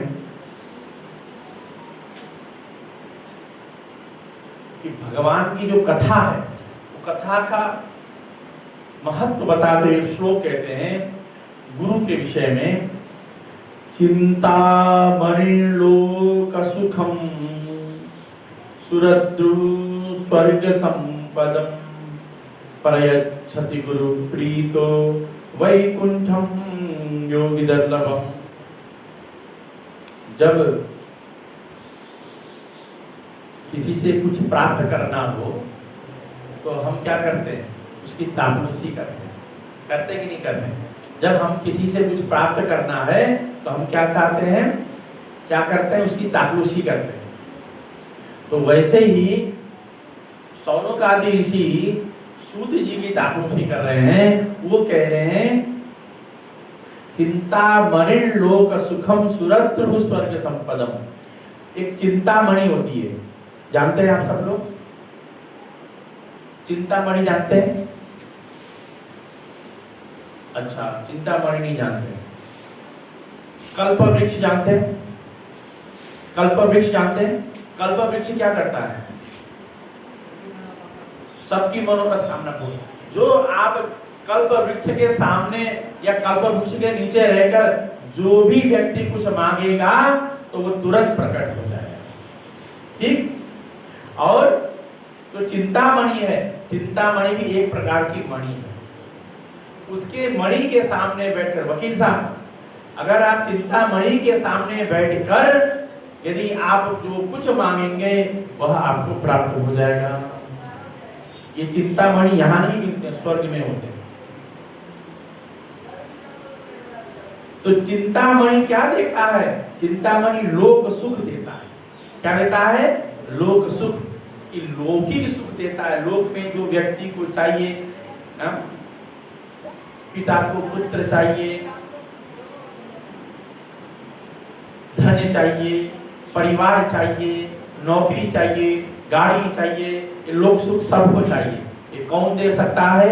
चिंतामणि दे सकता है। और सुरद्रु, सुरद्रु मतलब कल्प वृक्ष। जो कल्प वृक्ष है वह स्वर्ग संपदम, कल्प वृक्ष से यदि स्वर्ग की भी तुम कामना करोगे, स्वर्ग की जैसी सुख संपत्ति की कामना करोगे, तो वह चिंतामणि, वह कल्प वृक्ष आपको प्रदान करेगा। लेकिन जो गुरु है, प्रयच्छति गुरु प्रीतो वैकुंठे योगी दुर्लभ। लेकिन वो जो गुरु है, वह गुरु आपको, जो योगियों को भी दुर्लभ है, वो वैकुंठ है ना। गुरु गोविंद दोनों करे काकेला उपाय, बलिहारी गुरु आपकी गोविंद जी को बताए, क्योंकि वही गुरु गोविंद वैकुंठ की प्राप्ति कराता है।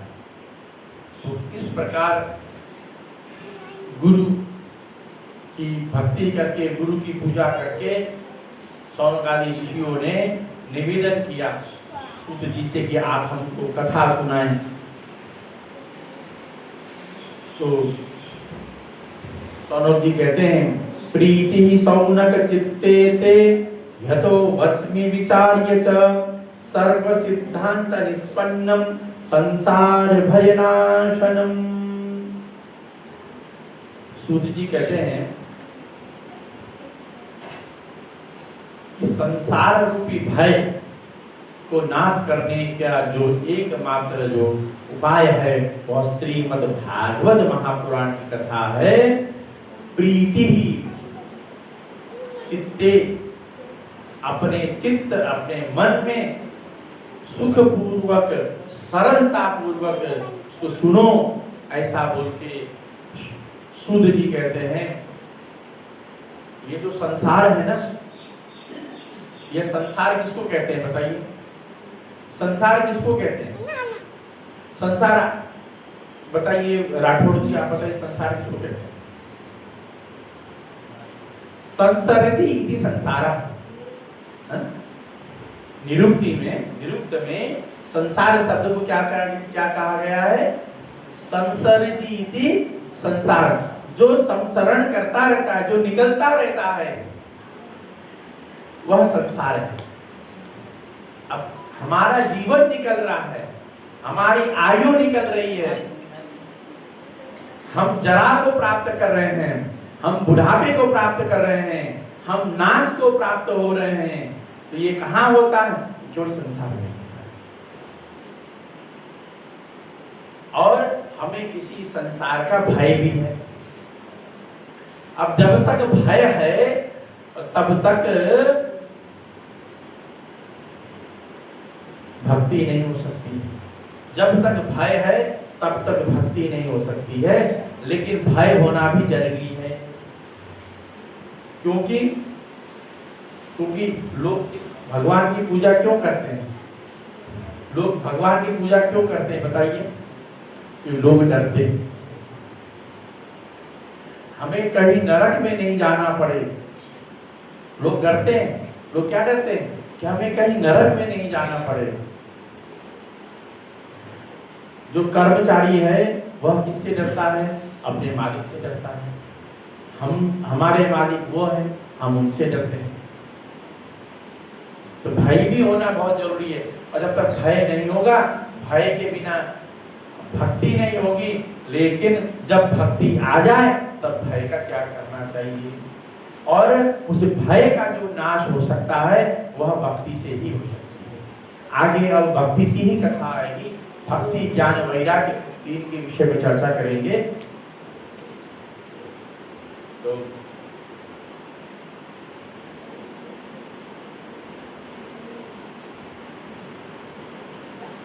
सौरभ जी कथा सुन रहे हैं और सूत्र जी बता रहे हैं कि यह जो कथा है, इस कथा का ऐसा महात्म्य है कि यह सुर मतलब देवताओं को भी दुर्लभ है। क्यों दुर्लभ है? क्योंकि दुर्लभ इसलिए है कि जब परीक्षित जी को तक्षक नाग ने डसा तो परीक्षित राजा थे, सब ऋषि मुनि प्रजा सभी लोग चिंतित हो गए कि जब राजा को किसी ने श्राप दे दिया, कुछ मैं गलत बोल गया, जब परीक्षित जी को जब श्राप मिला कि 7 दिन के अंदर तुमको तक्षक नाग डसेगा, जब ऐसा श्राप प्राप्त हो गया तो उनकी जो प्रजा थी, ऋषि मुनिगण थे, ब्राह्मण थे, सब चिंतित हो गए और चिंतित होकर सभी लोग परीक्षित जी के पास पहुंचे। जब हमारे देश का राजा जब बीमार हो जाएगा तो हम लोग चिंतित होंगे कि नहीं होंगे? जब मोदी जी को कुछ हो गया, मान लीजिए भगवान न करें, कुछ हो गया तो सब लोग परेशान होंगे ना। क्या आप विचार करिए उस समय आपकी मनोस्थिति क्या होगी? वैसे ही स्थिति उस समय सबकी हो गई, देवता, ऋषि, मुनि, प्रजा, ब्राह्मण सबकी हो गई।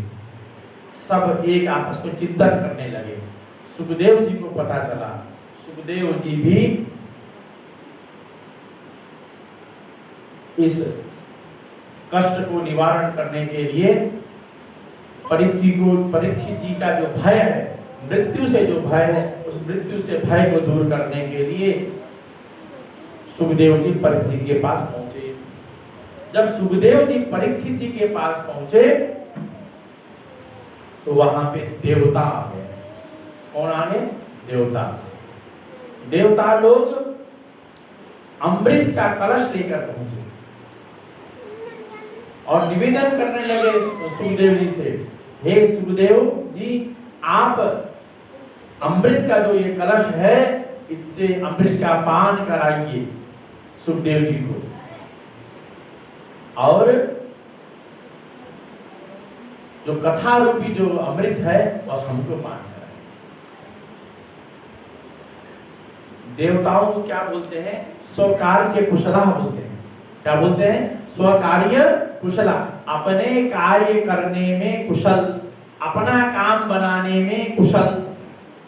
सुखदेव महाराज जी समझे कि ये देवतागण इतने स्वार्थी होते हैं, ये अमृत लेके आए हैं, जिस अमृत का ये मंथन करने के लिए, समुद्र मंथन करके ये अमृत लेकर आए हैं, इतनी कठिनाई से दानवों से युद्ध करके वो हमको ऐसे सरलता से क्यों दे रहे हैं?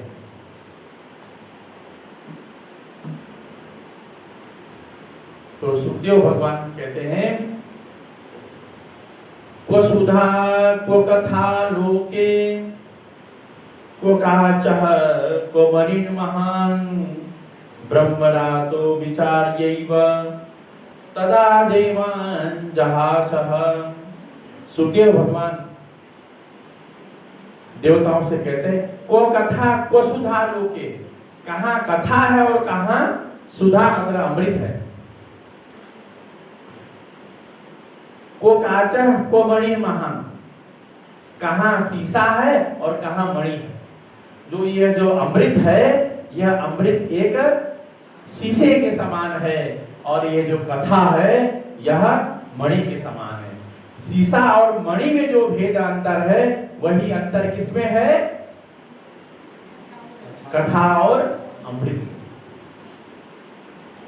कथामृत और सुधामृत में यही अंतर है। ऐसा बोलकर सुखदेव जी ने देवताओं को वापस लौटा दिया। ये बार बार उठ के नहीं जाना। अच्छा, एक बात और, अगर देवता चाहते थे तो परीक्षित जी के साथ बैठकर कथा भी तो सुन सकते थे, है ना? देवताओं ने ऐसा क्यों कहा? देवताओं ने ये कहा, देखिए, सुकम नत्वा वदन सर्वे स्वकार्य कुशलाः सुराः कथा सुधाम प्रयच्छस्व गृहीत्वैव सुधाम इमाम्। वो कह रहे हैं कि कथा सुधा को मुझे दो, और ये जो हम सुधा लाए हैं अमृत, ये आप ग्रहण करो। और कहते हैं कि एवं विनिमय जाते सुधा राज्ञा प्रपीयताम प्रपास्यामो वयम सर्वे श्रीमद्भागवतामृतम। ये कह रहे हैं कि विनिमय का मतलब क्रय विक्रय, कि आप इनको सुधामृत दो और हमको कथामृत दो। ये नहीं कह रहे हैं कि आप इनको तो कथा सुनाइए, हमको भी सुनना चाहते। लेकिन एक चीज का अंतर था कि देवता लोग परीक्षित जी के साथ बैठकर, या जो अन्य ऋषि मुनिगण जो वहां आए थे, उनके साथ कथा क्यों नहीं सुनना चाहते थे? एक ही विषय था, वो था अभिमान, अहंकार। अभिमान था ना कि मैं इन तुच्छ लोगों के साथ में बैठ के कथा सुनूंगा। देवताओं को अहंकार था, केवल हमें ही प्राप्त होगा, और हम इनके साथ जमीन में बैठकर नहीं सुन सकते। इसीलिए एक बात बताए गंगादास जी, कथा ना इसलिए जमीन पर सुनने का नियम है। मैं तो वैसे कह रहा हूँ शास्त्रीय दृष्टि से नहीं, इसीलिए देवतागण, क्योंकि व्यास पीठ पे तो सुखदेव जी बैठ गए और परीक्षित नहीं, आप ऊपर बैठ गए। नहीं, मैं तो वैसी बात कह रहा हूँ उसे। हाँ, कोई परेशानी तो आप बैठिए ऊपर, कोई बैठी। वो तो मैं ऐसे ही प्रसंग आया तो मैं कहा ऐसा, क्षमा प्रार्थना। परीक्षित जी तो जमीन पर बैठे हैं, अन्य ऋषिगण भी जमीन पर बैठे हैं, वेद व्यास जी ऊपर बैठे हैं, तो सुखदेव जी ऊपर बैठे हैं। तो देवताओं को का जो अहंकार था, जो अभिमान था, वह उनको नीचे बैठने नहीं दिया।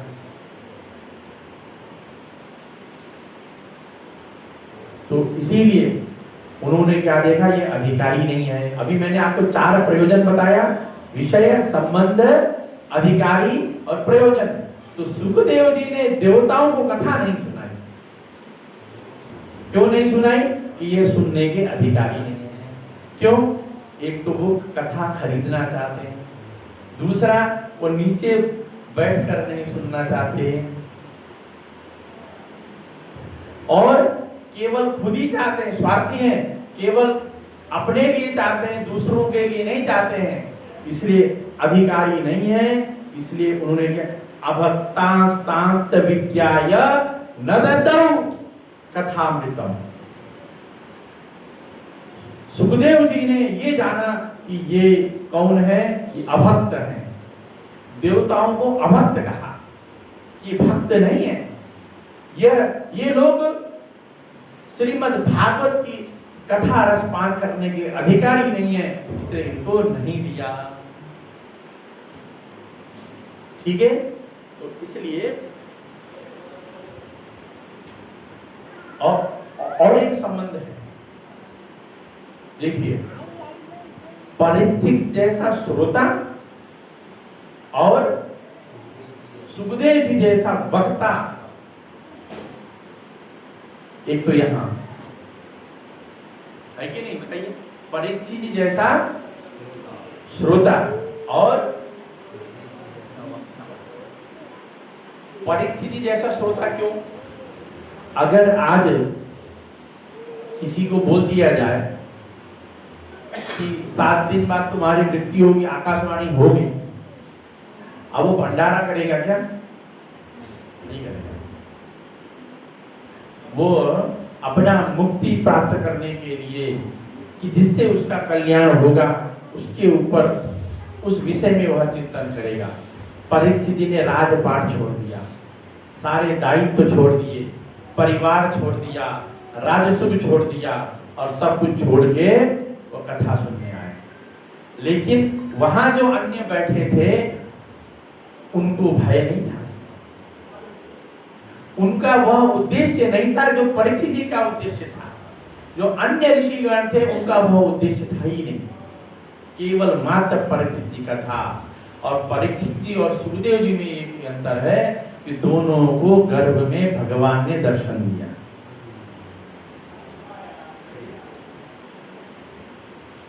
है ना? दोनों को भगवान ने गर्भ में दर्शन दिया। क्योंकि परीक्षित जी को क्या बोलते हैं? विष्णुराज। परीक्षित जी को विष्णुराज बोलते हैं और सुखदेव जी को ब्रह्मराज। दोनों को भगवान ने गर्भ में दर्शन दिया। एक को उत्तरा के गर्भ में परीक्षित जी को भगवान ने ब्रह्मास्त्र से मुक्त करके दर्शन दिया और सुखदेव जी को भगवान ने निवेदन किया। 16 वर्ष तक सुखदेव जी माता के गर्भ में थे। उनको भय था, मैं बाहर निकलूंगा, मैं घर से जुड़ जाऊंगा, ये मेरे माता हैं, ये मेरे पिता हैं, ये मेरे दादाजी हैं, कल मेरा विवाह हो जाएगा, फिर मेरे पुत्र होंगे, मैं फिर संसार में बदल जाऊंगा, ये उनको भय था। इस भय के कारण सुखदेव जी कहाँ नहीं पहुंचे? उनका जन्म नहीं हुआ, माता के गर्भ में 16 वर्ष तक रहे। तब भगवान ने निवेदन किया, स्वयं भगवान जाकर निवेदन किया, तब सुखदेव जी बाहर आए। और जैसे ही बाहर आए निकल गए, घर त्याग कर दिया। और घर त्याग करके घर त्याग कर दिया और घर त्याग करके जंगल को चले गए। और पीछे पीछे वेदव्यासी व्याकुल होकर भाग रहे हैं कि मैंने अपने जीवन में ये ग्रंथ लिखा, श्रीमद् भागवत महापुराण लिखा, कितने 18 पुराण लिखी, इतना मेहनत की, अगर मेरा पुत्र ही नहीं पढ़ेगा तो मैं समाज को क्या पढ़ूंगा। तो वो वेदव्यासी जैसे ब्रह्म ज्ञानी परिस्थिति के पीछे भाग रहे, सुखदेव जी के पीछे भाग रहे हैं। और सुखदेव जी वृक्षों को बहाना बनाकर वृक्षों के माध्यम से उत्तर दे रहे हैं, हे पिता तुम किसके पीछे भाग रहे हो? मैं तुम्हारा पुत्र नहीं हूं, आज मैं तुम्हारा पुत्र हूं, तीसरे जन्म में तुम्हारा दुश्मन था, उससे पहले जन्म में तुम्हारा दादा था। तुम किसके लिए भाग रहे हो? क्यों पुत्र पुत्र चिल्ला रहे हो? पुत्र वियोग में इतने ब्रह्म ज्ञानी होकर, वेद उपनिषद श्रुति स्मृति के ज्ञानी होकर तुम पुत्र वियोग में जा रहे हो। ऐसा सुखदेव जी वृक्षों को माध्यम बनाकर उत्तर है। ये वास्तव में है। इसीलिए मृत्यु रूप संसार रूप भय का नाश करने के लिए सुखदेव जी परीक्षित जी को श्रीमद् भागवत की कथा का रसपान करा रहे हैं। और उन्होंने देवताओं को मना कर दिया कि मैं आपको नहीं सुनाऊंगा। अन्य ऋषि मुनि को तो सुना रहे हैं, लेकिन देवताओं को उन्होंने निषेध कर दिया। क्यों? अनधिकारी थे। अब एक और आगे प्रश्न आता है। सौनकादि ऋषि प्रश्न करते हैं, लोक कल्याण के लिए, आत्म कल्याण के लिए, मृत्यु से जीतने के लिए, मृत्यु रूप भय का नाश करने के लिए श्रीमद् भागवत कथा महापुराण तो जरूरी है, लेकिन इसको सुनने की विधि क्या है? तो इसके सुनने की विधि है सप्ताह। अब मैं आगे थोड़ा जल्दी में चलता हूँ, फटाफट, समय हो रहा है, 15 मिनट का समय बाकी है। तो सुनने की विधि है सप्ताह विधि। आजकल आप लोग देखते हैं ना श्रीमद् भागवत सप्ताह ज्ञान यज्ञ। श्रीमद् भागवत सप्ताह ज्ञान, सप्ताह बोलते हैं कि 7 दिन में सुनना है। अगर मूल पारायण होता है तो भी 7 दिन का रखते हैं, लेकिन हालांकि ये पुरुषोत्तम मास है इसलिए पूरा 1 महीने तक कर रहे हैं। लेकिन श्रीमद् भागवत पुराण सुनने का जो विधान है वो 7 दिन का है, 7 दिन में श्रवण करने का विधान, तो इसको बोलते हैं सप्ताह विधि। तो सौनक जी ने पूछा कि हे शुद्धि, यह जो श्रीमद् भागवत का जो सप्ताह विधि है ये कहाँ से प्रारंभ हुआ, किसने प्रारंभ किया, किसने इसका क्या महत्व है? तो शुद्ध जी कह रहे हैं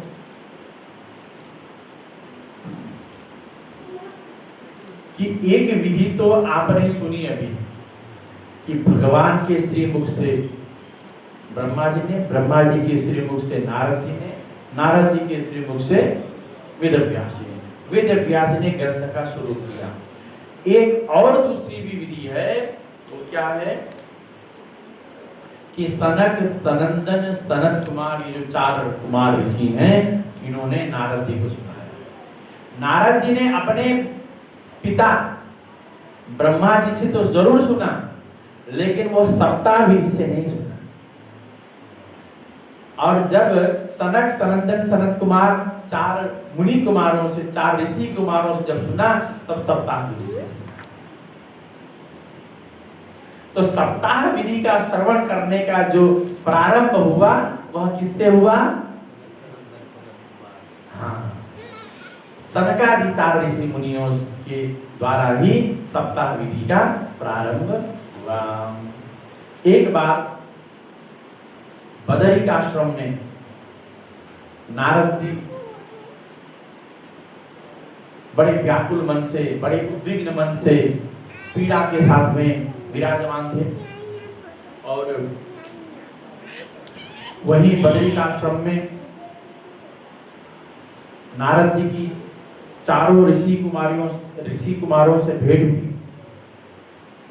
ऋषि कुमार ने पूछा, हे नारद जी, आप सबको ज्ञान प्रदान करते हैं, आप सभी के कष्टों का निवारण करते हैं, उनको उपाय बताते हैं, सभी लोगों के समस्याओं का समाधान करते हैं, लेकिन आप आज खुद ही समस्या में दिख रहे हैं, आप बड़े उद्विग्न हैं, बहुत व्याकुल हैं, क्या कारण है? तो नारद जी कहते हैं कि हे ऋषि कुमार, मैं पृथ्वी गया, पृथ्वी में गया, पुष्कर गया, प्रयाग गया, काशी गया, गोदावरी गया, हरिक क्षेत्र गया, कुरुक्षेत्र गया, श्रीरंग गया, लेकिन मुझे कहीं शांति नहीं। अहम तु पृथ्वीं यातो ज्ञात्वा सर्वोत्तमामिति, पुष्करम च प्रयागम च काशीं गोदावरी तथा हरिक क्षेत्रम कुरुक्षेत्रम श्रीरंगम सेतुबंधनम एवमादिषु तीर्थेषु भ्रममाणः इतस्ततः। नारद जी कह रहे हैं कि मैं पुष्कर गया। पुष्कर कहाँ है? पुष्कर तीर्थों का गुरु। तीर्थों का गुरु कौन है? पुष्कर। जितने भी तीर्थ हैं उन तीर्थों का गुरु है पुष्कर। और फिर कहाँ गया? प्रयागराज गया। प्रयागराज कौन है? तीर्थों का राजा। वहां भी गया मैं। और कहाँ गया मैं? हरिक क्षेत्र गया, कुरुक्षेत्र गया, श्रीरंगम गया, सेतु बंधनम रामेश्वर गया, लेकिन मुझे कहीं शांति नहीं। ऐसा नारद जी कह रहे हैं। बोल रहे क्यों? कि ना पश्यम कुत्रविद शर्म मनः संतोषकारकम कलिना धर्ममित्रेण धैर्यं बाधितादुना सत्यं नास्ति तथा शौचम दयादानं न विद्यते उदरम भिनो जीवा वराका कूटभाषिणा। उन्होंने कहा मैंने कहीं धर्म नहीं देखा, कहीं सर्व मतलब कल्याण नहीं देखा। पृथ्वी में कलि के प्रारंभ में ये जो घटना हो रही है, कलियुग के प्रारंभ की घटना। और मैं कहीं मेरा मन संतुष्ट नहीं हो रहा है। सत्यम नास्ति, सत्य कहीं दिखाई नहीं दे रहा है। तपह नहीं है, शौच नहीं है, शुचिता नहीं है, दान नहीं है, और है तो केवल यदि कोई तपस्या भी कर रहा है, दान भी कर रहा है, पुण्य भी कर रहा है, वो केवल उदरम भरिणः, केवल पेट को भरना, उसका प्रयोजन केवल पेट का। उदरम भरिणो जीवा बड़ा का कूट भाषिणः, आलसी और असत्य बोलने वाले लोग हैं केवल। फिर आगे और बोल रहे हैं, मंदा सुमंद मतया मंद भाग्यानुपद्रता पाखंड निरता संतो विरक्ता सपरिग्रह। बोले इस कलयुग में पाखंड निरत संत है। क्या है? पाखंड निरत संत और विरक्ता सपरिग्रह। आज जो समाज में हो रहा है वह आज से 5000 वर्ष पूर्व वेद व्यास जी ने लिख दिया कि जितने भी संत हैं, साधु संत हैं, वो क्या है? पाखंड में निरत।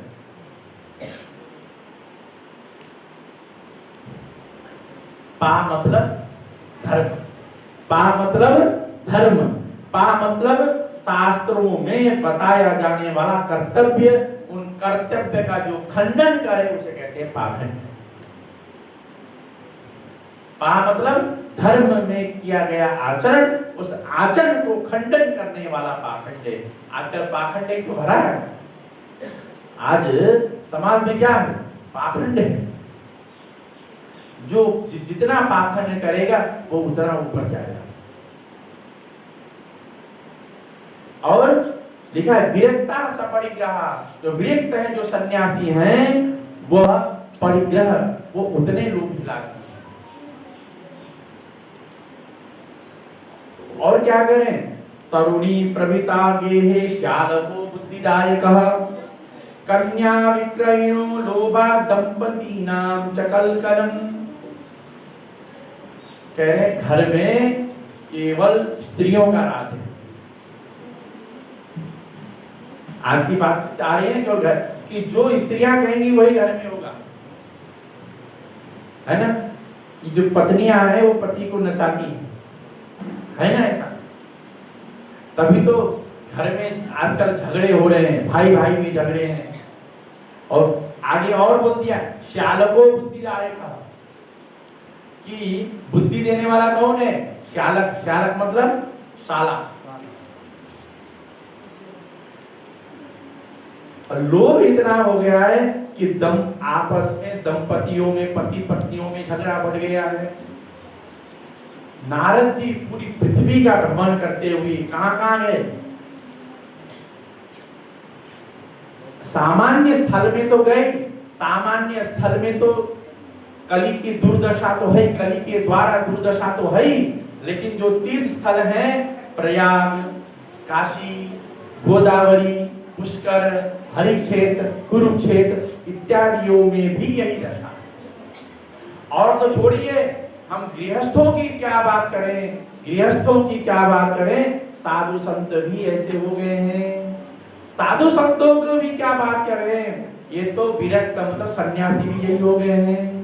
पाखंड निरता सर्वे, पाखंड निरता संतो विरक्ता सपरिग्रह आश्रमा यवनै रुद्धास्तीर्थानि सरितस्तथा देवता यतनान्यत्र दुष्टैर्नस्तानि भूरिशः।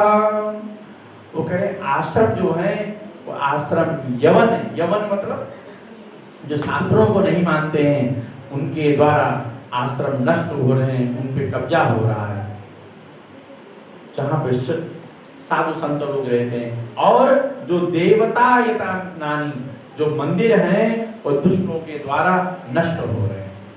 ये जो आजकल जो सारी जो घटनाक्रम मैंने बताई, जो आज से 5000 वर्ष पूर्व वेद व्यास जी ने, सूत जी ने कथा के माध्यम से उस समय लोगों को बता दिया कि कलयुग का कैसा प्रभाव आने वाला है। वो कर न योगी नैव सिद्धा न ज्ञानी सत्क्रियो नरः कलिदानव नलेनाद्य साधनम भस्मताम गतः। वो कोई योगी नहीं है, कोई सिद्ध भी नहीं है, कोई ज्ञानी भी नहीं है, कोई सत्कार करने वाला व्यक्ति भी नहीं है। सत्कार मतलब अतिथि सत्कार नहीं, अनुशासन का, व्यवहार का सत्कार करने वाला कोई नहीं है। हमारे गुरु जी कहते थे कि जो कलयुग में जो सिद्ध होता है वो प्रसिद्ध नहीं होता, जो प्रसिद्ध होता है वह सिद्ध नहीं होता। आज समाज में हम यही देख रहे हैं। हम समाज में क्या देख रहे हैं? जितने भी हम आज धार्मिक स्थल देख रहे हैं, चाहे हरिद्वार है, चाहे वृंदावन है, चाहे अयोध्या है, आज से 50 वर्ष पहले के तीर्थ स्थल देख लीजिए और आज 50 वर्ष के बाद आज तीर्थ स्थल देख लीजिए, आपको सब ज्ञान हो जाएगा। आज लोग तीर्थ स्थल क्यों जाते हैं? मनोरंजन के लिए जाते हैं और क्या बोलते हैं उसको, सेल्फी के लिए जाते हैं, टाइम पास के लिए जाते हैं। अब गर्मी है तो बद्रीनाथ जाना है, कैलाश मानसरोवर जाना है, दर्शन के लिए नहीं, आनंद के लिए। एक पंथ दो काज। और वहां तीर्थ स्थल में भी क्या हो रहा है? बड़े से बड़े होटल बनेंगे, एक से एक सुविधा है। बिना सुविधा के कोई तीर्थ स्थल नहीं कर सकता आज। लेकिन आज से 50 वर्ष क्या आपके पूर्वज, आपके पिता दादाजी लोगों को सुख सुविधा चाहिए था क्या तीर्थ स्थल करने को? तो ये सब धर्म में इतनी विकृति है, इतनी विकृति है कि उसकी सीमा नहीं है। यदि आज कहीं समाज में विकृति है तो सबसे ज्यादा धर्म में। आज किसी बहुत बड़े साधु संत का अगर यहाँ कथा का आयोजन करना होगा तो आप 1 करोड़ का टेंट लगाना पड़ेगा। उनके लिए 5 स्टार व्यवस्था करनी होगी, उनको अच्छे से अच्छा परिकर भोजन बना के देना पड़ेगा, उनके साथ में 15-20 सेवक चाहिए क्योंकि उनमें तपस्या नहीं है। तो यही श्रीमद् भागवत में कहा कि पाखंड निरता संतो विरक्ता सपरिग्रहा। आज महामंडलेश्वर हैं, सन्यासी हैं, लेकिन सबसे ज्यादा यदि सुविधा चाहिए तो उन्हीं को चाहिए, सामान्य व्यक्ति को नहीं चाहिए सुख सुविधा। आज जितने भी एक से एक महामंडलेश्वर जगत गुरु या बड़े बड़े बाबा साधु संत देख लें, उतना ही उनको बड़ा होटल चाहिए, बड़ी व्यवस्था चाहिए। अभी मैं न्यूज में सुन रहा था, कहीं किसी कथावाचक की कथा कैंसिल हो गई तो टेंट वाले ने 1 करोड़ 21 लाख रुपए खर्च कर दिए और 1.25 करोड़ रुपए उनकी कथा की फीस थी। मैं नाम नहीं लूंगा। आजकल महिला लोग सबसे ज्यादा उनकी कथा सुनते हैं। आप खुद ही विचार कर लीजिए किसकी कथा सुनते हैं? जो टोटका करते हैं। क्यों? क्योंकि आजकल जितने भी 90-95% साधु संत हैं, जो वेद से साधु संत हैं, उन्होंने गुरुकुल में अध्ययन किया। सबसे बड़ा यही कारण है। 90 से 95% जो साधु संत हैं या जो टीवी में कथा वक्ता हैं, उन्होंने गुरुकुल परंपरा से ऐसे ब्रह्मचारी बटुगण से अध्ययन किया। उन लोगों ने केवल धन, वैभव और राजनीति और कूटनीति से आज उस पद पर पहुंचे, चाहे XYZ कुछ नहीं। अगर हम 100 संतों को हम देखेंगे तो उसमें से 10 संत ही वास्तविक जिन्होंने शास्त्रों का अध्ययन किया है, धर्म शास्त्रों का अध्ययन किया है, वेदों का अध्ययन किया है, उपनिषदों का अध्ययन किया है। लेकिन 90 संत जो ऐसे हैं कि जिन्होंने कोई अध्ययन नहीं किया, केवल जो वाचा है, बोलना जानते हैं। और पाखंड निरता संतों, वो कुछ आडंबर दिखाना चाहते हैं। जो जितना चमत्कार दिखाएगा, जो जितनी भव्यता दिखाएगा, वो उसकी पूजा उतनी बड़ी होगी। जिसके पीछे 15, 20, 25, 30, 40 चेलों की फौज होगी, जिनके मठ के बाहर एक से एक गाड़ियां खड़ी रहेंगी, वो उतना बड़ा साधु संत है। ये हमारी नापने का तरीका है। जैसे नापते हैं ना, मापन, दूध को लीटर में नापते हैं और अनाज को किलो में नापते हैं, तो साधु संतों को नापने का पैमाना भी हमने यही बना रखा है। जो जितनी ज्यादा बड़ी फीस लेता है वो उतना बड़ा है। लेकिन कथा वाचना कोई बड़ा संत नहीं है, कथा वाचने वाला कोई बड़ा गुरु भी नहीं है। क्योंकि कथा क्या है, एक जो अच्छा वक्ता है वो भी कथा बांट सकता है। कुमार विश्वास जी कथा सुन रहे होंगे, आप सुन रहे हैं, बहुत अच्छी कथा करते हैं, बहुत लाजवाब, लेकिन वो गुरु शिष्य परंपरा से अध्ययन नहीं किया है। वो बोलना अच्छी बात जानते हैं, प्रभावित लोगों को कर सकते हैं, इसलिए अच्छी कथा बात है। लेकिन धर्म शास्त्र का ज्ञान नहीं है। जिनको धर्म शास्त्र का ज्ञान नहीं है वो अर्थ का अनर्थ करते हैं। इसलिए आज लोगों में वही भ्रम है। इसीलिए 1.25 करोड़ जो फीस लेते हैं और जिनकी 1.25 करोड़ की टेंट लगता है, उनकी कथा सुनकर लोग टोकेगा घरों में। तो ये सब विषय यहाँ पे पहले ही बता दिया गया है शास्त्रों में। तो इसके बाद आज का कथा का समापन यही करेंगे। अब कल के विषय में कुछ थोड़ी बहुत मैं भूमिका रखूंगा। तो इस प्रकार नारद जी व्याकुल होकर, उद्विग्न होकर सनकादि कुमारों से बोलते हैं, इसलिए मेरा मन व्यथित हो गया। अब नारद जी का मन क्यों व्यथित हुआ, ये कारण नहीं है, उसका भी एक कारण है। उसका कारण है भक्ति, ज्ञान और वैराग्य। क्यों नारद जी की भेंट किससे हुई? भक्ति, ज्ञान और वैराग्य से भेंट हुई। भक्ति और ज्ञान और वैराग्य से नारद जी का भेंट होने पर नारद जी का मन व्याकुल हो गया।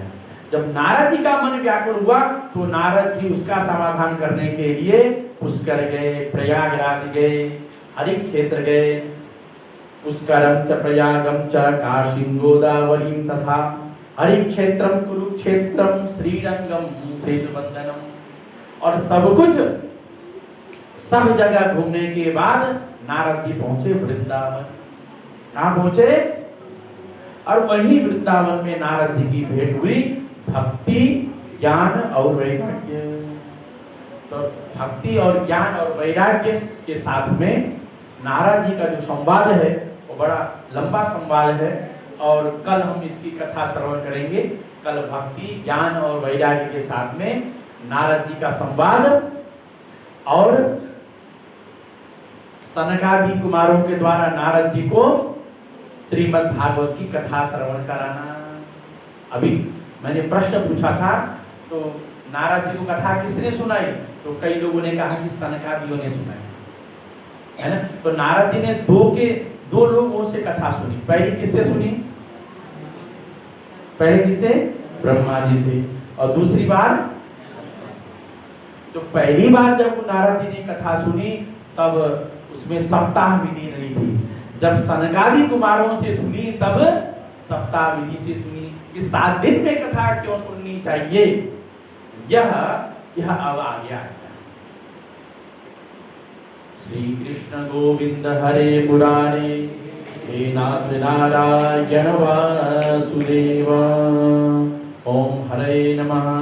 श्री परमात्मने नमः। खंडमंडलाकारं व्याप्तं येन चराचरं तत्पदं दर्शितं येन तस्मै श्री गुरवे नमः। तो अब कल से सभी विद्यार्थी लोग कॉपी पेन लेकर आएंगे और विषय को लिखेंगे, ठीक है। और विषय को लिखेंगे और उसको तैयार करेंगे, ठीक है। आज ज्यादा समय भूमिका में चला गया क्योंकि मैं एक अध्यापक हूँ, मैं कथावाचक नहीं हूँ। तो मैं जैसे पढ़ाऊंगा, जैसे मैंने आज पढ़ाया कि प्रश्न कर करके आपको पूछ के पढ़ाया, कथा बांचा नहीं। अभी तो मैंने आप सबकी कक्षा ली, जैसे अध्यापक पढ़ाता है मैं वैसे ही पढ़ाऊंगा। तो मैं कथा वाचक न होकर मैं आप सबका अध्यापक हूँ। तो ऐसे ही आरती की तैयारी करें।